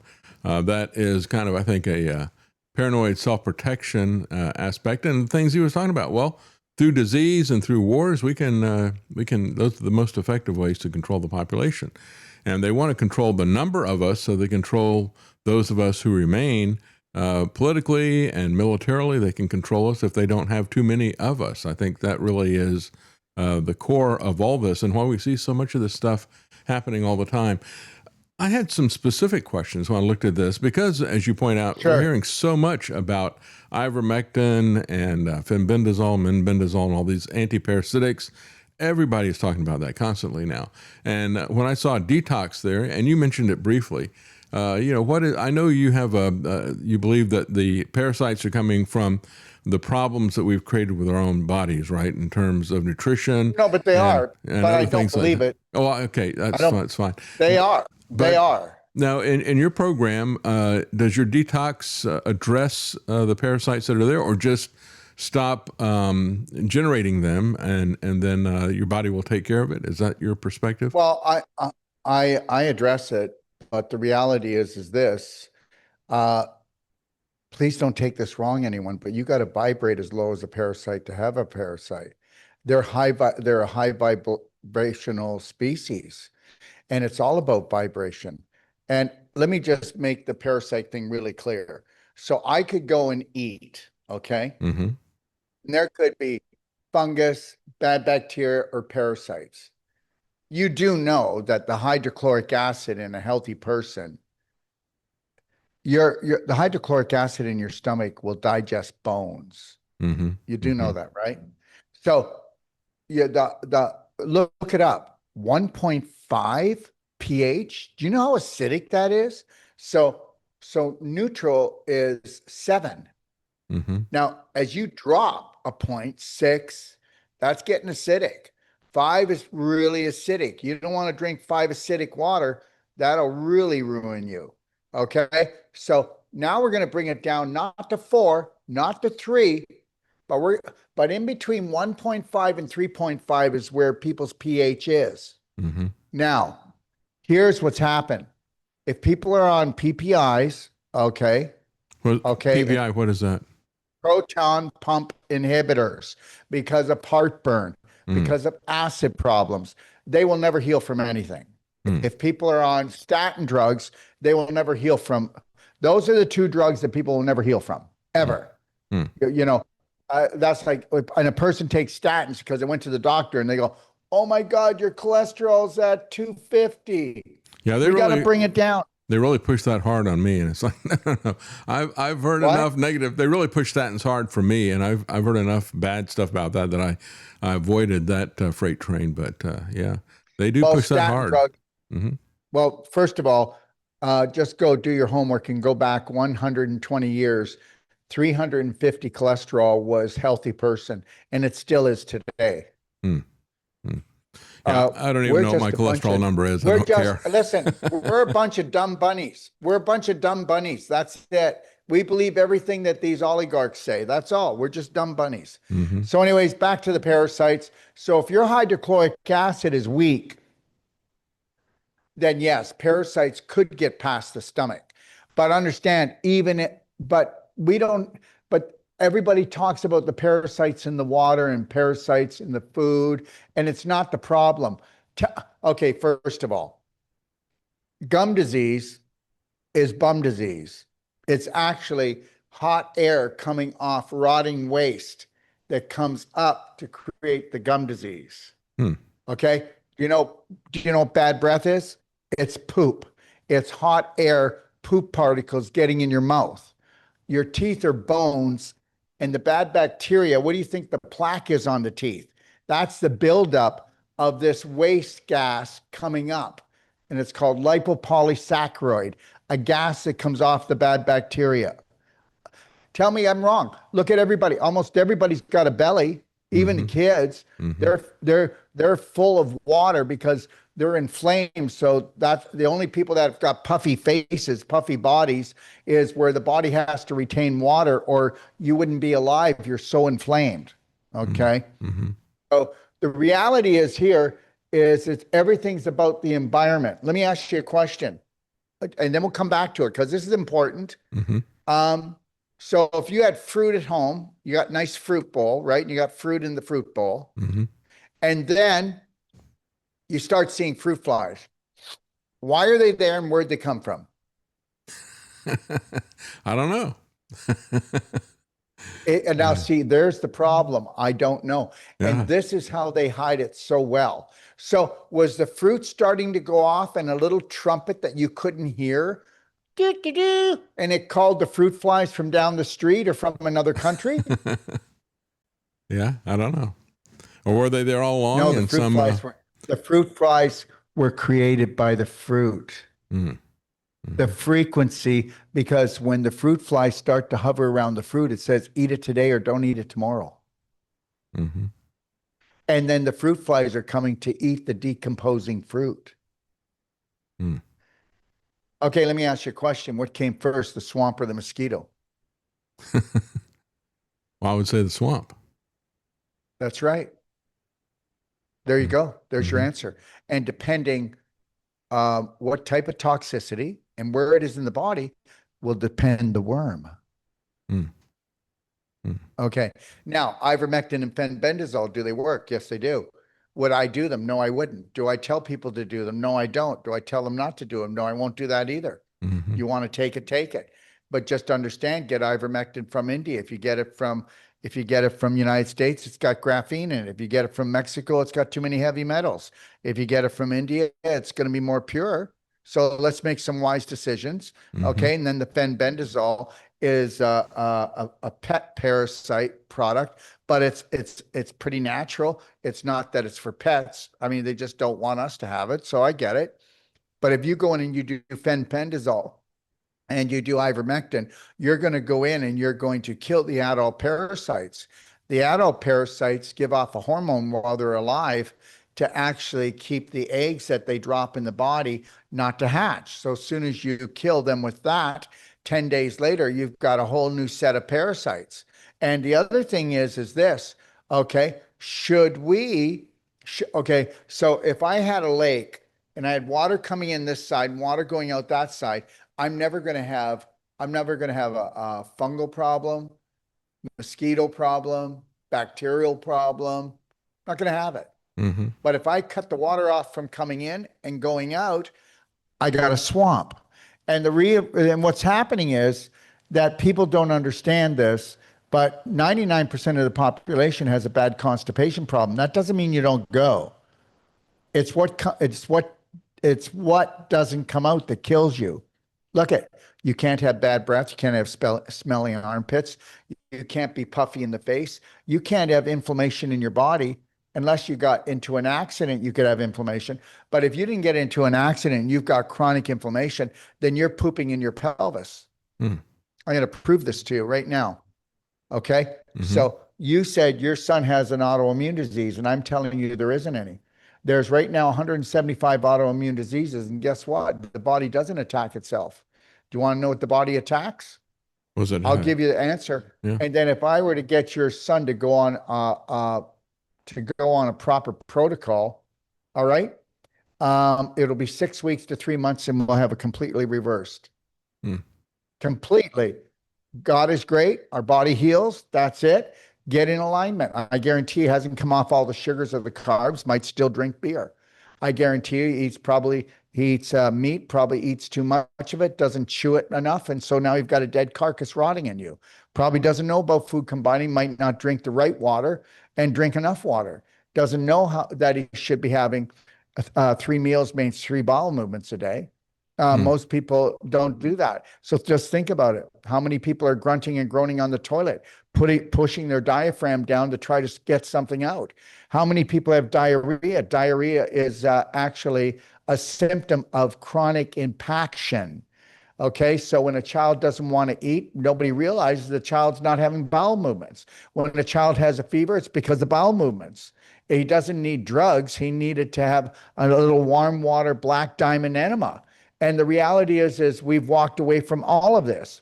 And I'm telling you right now, unless your son hurt his knees, okay, in some kind of sports injury, and if that's not true, then he's been pooping in his pelvis, and he could also be drinking beer. Beer can injure the knees too. Beer is really not good for it. Well, hits the knees. It's not the beer, but it's also not an injury. So it's something in between. No. He's pooping in his pelvis. Yeah. I'm going to prove it to you right now. So here we go. So do you ever hear of leaky gut? Yeah, I've heard of that. Yeah. Well, there's no such thing as leaky gut. It's not like I'm going to drink and my gut's going to leak. Mm-hmm. Okay, it's leaky large intestine. So here's what happens, and this is actual science. Anybody can look this up. Please go look it up. So anyways, what happens is when you need to understand your large intestine's 5 to 7 feet long. Mm-hmm. What is the most important thing for a garden is what you put into the compost. Would you guys put beer in it? Would you put sugar in it? Would you put processed foods in it? Would you put drugs into your compost that you're going to put into your garden? Well, guess what? The large intestine is the garden of life. It's 85% of your immune system. It's all about your bacteria. So the reality is this. What are we putting into our compost? Most people only have 4 inches of consciousness, not 33 feet, which is your digestive tract is. So, you get 4 inches of pleasure and 30 feet of hell.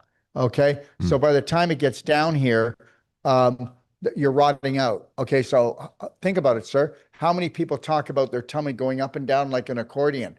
They get bloated all the time. How many people have low back pain? Did you know before processed food? So just know this, that when they really ramped up the processed foods, and that was like 25 years ago, hardly anybody was getting hip surgery. Hardly anybody was getting knee surgery. Nobody had spinal stenosis of the low back, sir.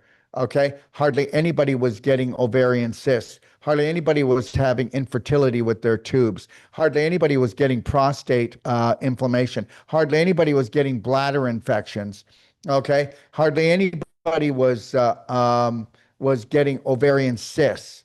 Okay. All right. So this is the deal. You've got what's called your pelvic bowl, right? That's our pelvis. Mm-hmm. You got your large intestine. So just know this, that your large intestine, it has a mucus layer, okay? Mm-hmm. And then under the mucus layer, you have only one cell deep called epithelial cells.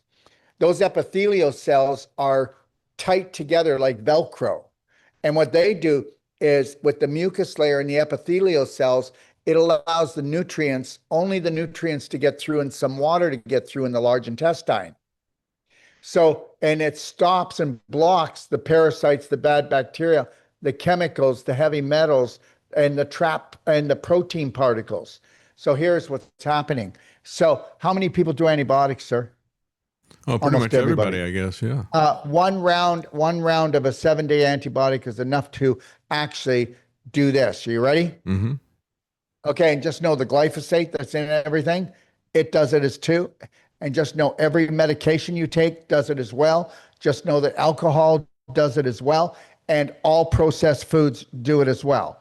Okay, but the antibiotics and the glyphosate are the main ones. Mm-hmm. Okay, so what happens is, we'll talk about just those, but everything else adds is an irritation, inflammation, infection. So when an antibiotic comes into your large intestine to kill the bad bacteria, it explodes like an atomic bomb and it kills all bacteria. So just know that. Don't believe me. It doesn't hand pick. Right. All right. Just like chemo doesn't hand pick. It kills all cells. Yes. All right. So antibiotics blow up. Okay. Now what happens is when that happens, that creates more infection. The good bacteria go into bad bacteria just within days after you stop the antibiotics. The yeast that's in you, which is naturally occurring, goes into fungus. So now, guess what? Everybody talks about how they do antibiotics or they do some kind of medication, they can't poop. And you know I'm right. Can't poop. And guess what? If you want to go into a nursing home, you'll find out the biggest topic in a nursing home is nobody can poop, and they're looking who's going to get the award today for getting a turd out. Okay. Now, so the reality is that infection, okay? So now infection creates inflammation, and here's what happens. The inflammation burns the mucus off the walls. The mucus was used to move the poop through. So now you've got a glicky, sticky mess because there's no smooth slide. But it's also not protecting anymore. That was protecting what shouldn't get into the bloodstream, okay, and what should get into the bloodstream. But now what happens? Those tight junctions with the inflammation, they're tore open. And guess what? You can believe it. I don't really care. The corporations, all food corporations, and the medical system, and the people that work there, God love them. Most of them don't know this, and that's the truth. They don't know this, so I'm not picking on doctors and nurses.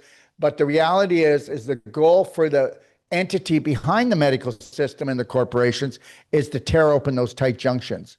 You do that, and guess what? Now you're pooping in your pelvis.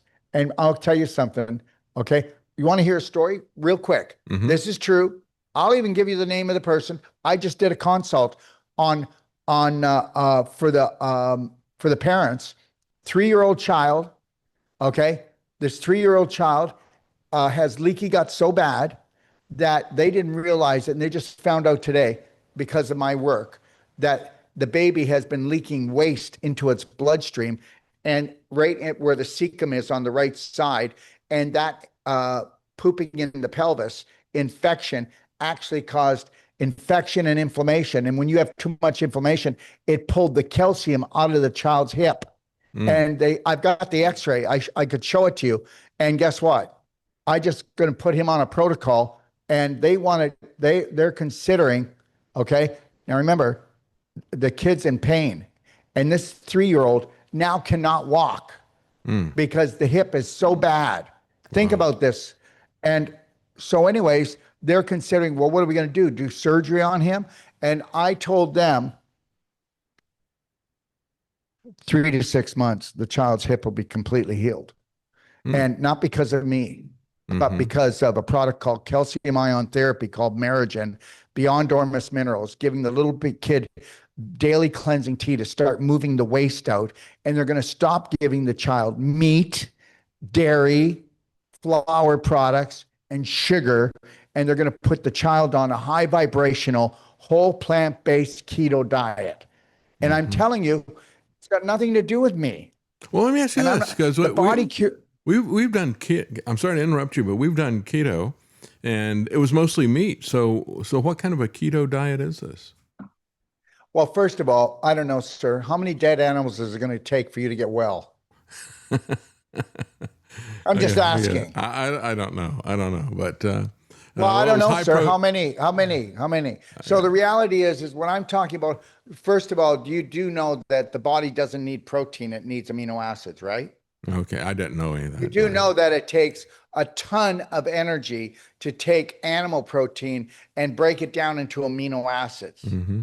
So what does the diet look like that doesn't have, typically with a keto diet, you're seeing lots of meat and lots of protein and things like that. So is it some plant-based thing, or is it a supplement-based thing that is amino acids rather than getting protein? First of all, people don't know it, but fruit is not a dessert.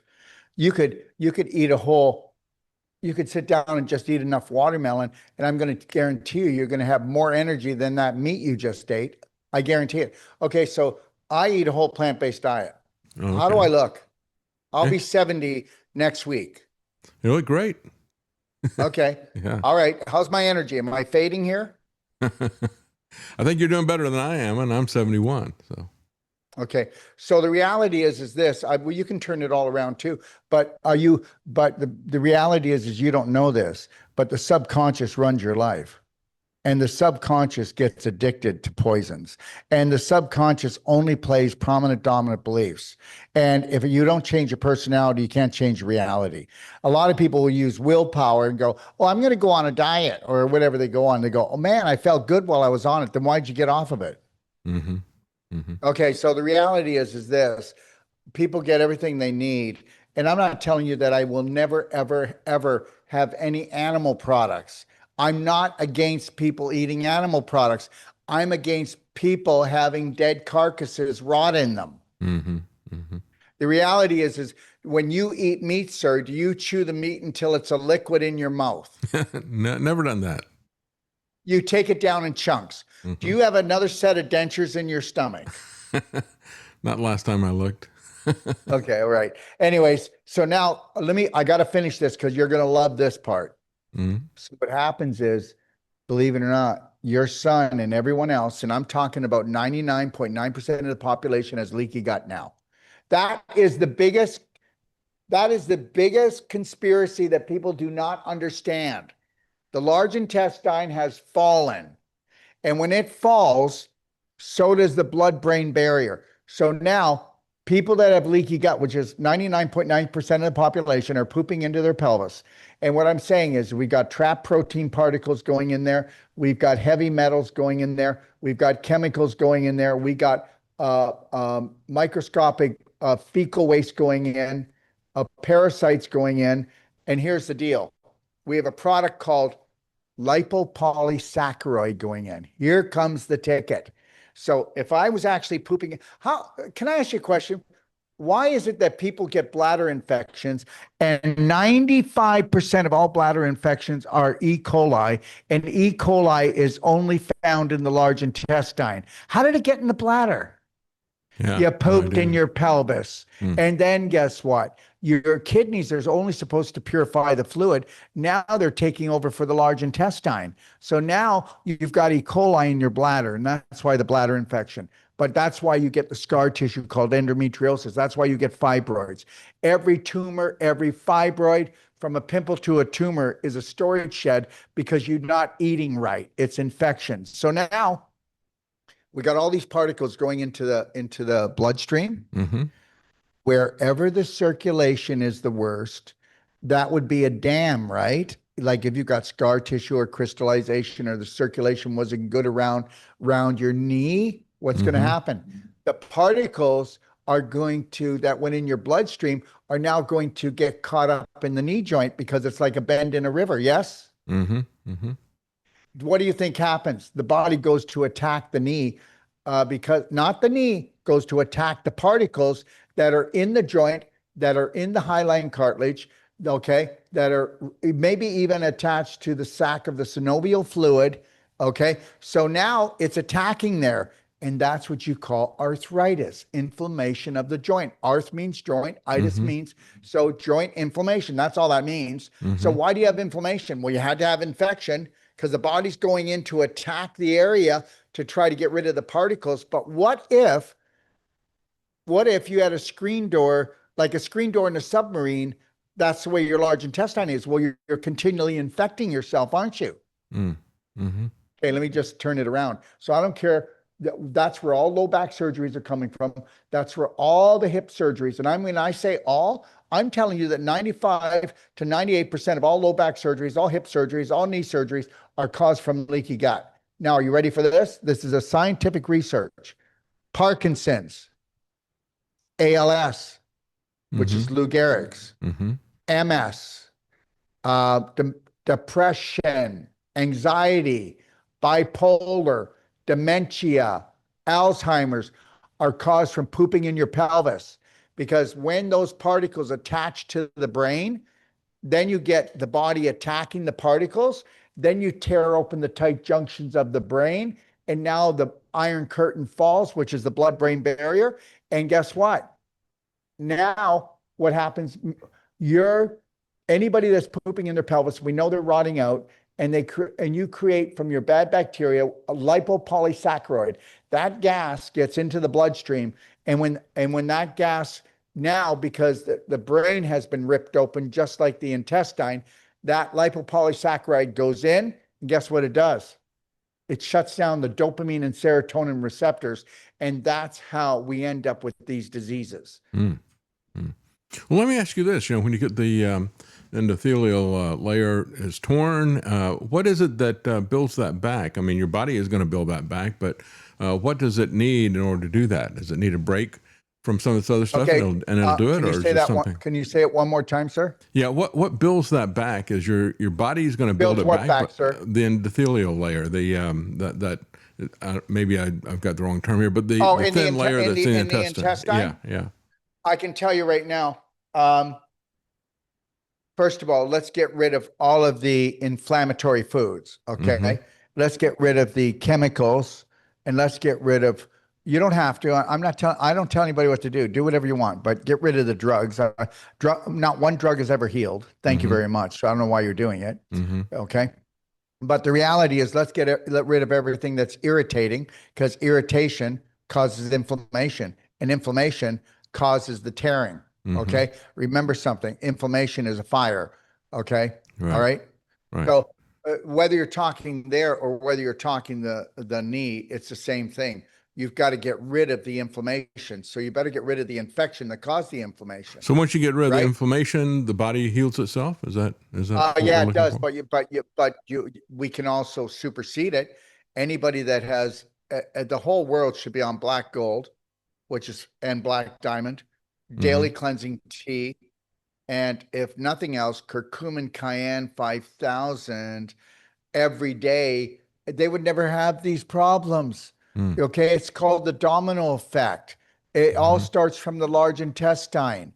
And you know what? I would love someone to challenge me. I just, getting bored lately, need a challenge. I want someone to come and challenge me on this. Well, it And then certainly I'll go rings live true to with it. me. I mean, I'm not a medical expert by any means, but from what I've seen in terms of gut health issues and the poison, the processing that we have in our food, and as you point out, as people get older, that becomes a bigger and bigger issue. As you point out in the rest home, it's like an award as to who gets to go today. And it truly does ring true. And it's very interesting. And of course, people can find out more information if they go, what was it, DOD Self-Cure, is that correct, .com?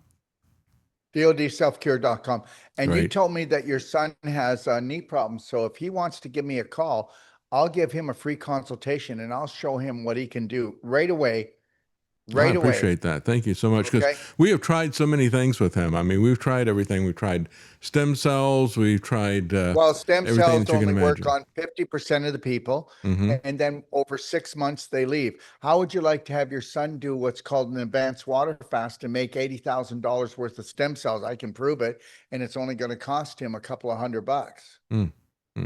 Well, we'll definitely Remember be that your contacting body, you. Thank your you body so much. makes stem cells, sir. If you go into ketosis, your body makes its own stem cells. We don't need to buy them. I agree. Well, thank you so much. It's fascinating to talk to you. And I think we all need to understand. Certainly, we know that the medical community doesn't have any answers to cancer or to MS or to so many of these chronic diseases that we've seen that are rapidly increasing in our society. We've got an idea of where this stuff is coming from, but we're constantly looking for answers. And if people want to take a look at what Dr. Wolf has here, again, you can go to DODselfcure.com, and he lays out his program and how he sees the problem as well as the solution. Thank you so much for joining us, sir. No, the pleasure's mine. And thank you, sir. And thank you for all the great work that you're doing. Well, thank you. Thank you. Have a good day. Thank you. Bless everyone. Thank you.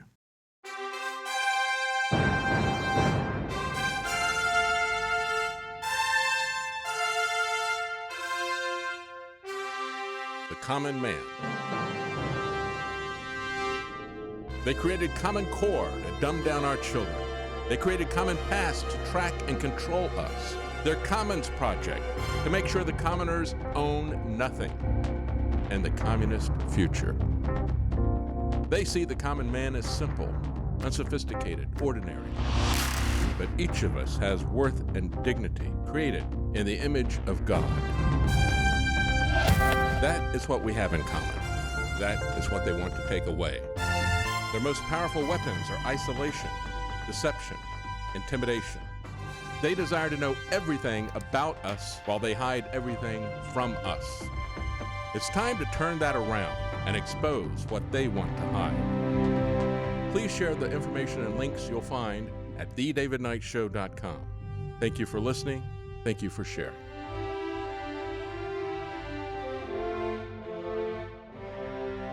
If you can't support us financially, please keep us in your prayers.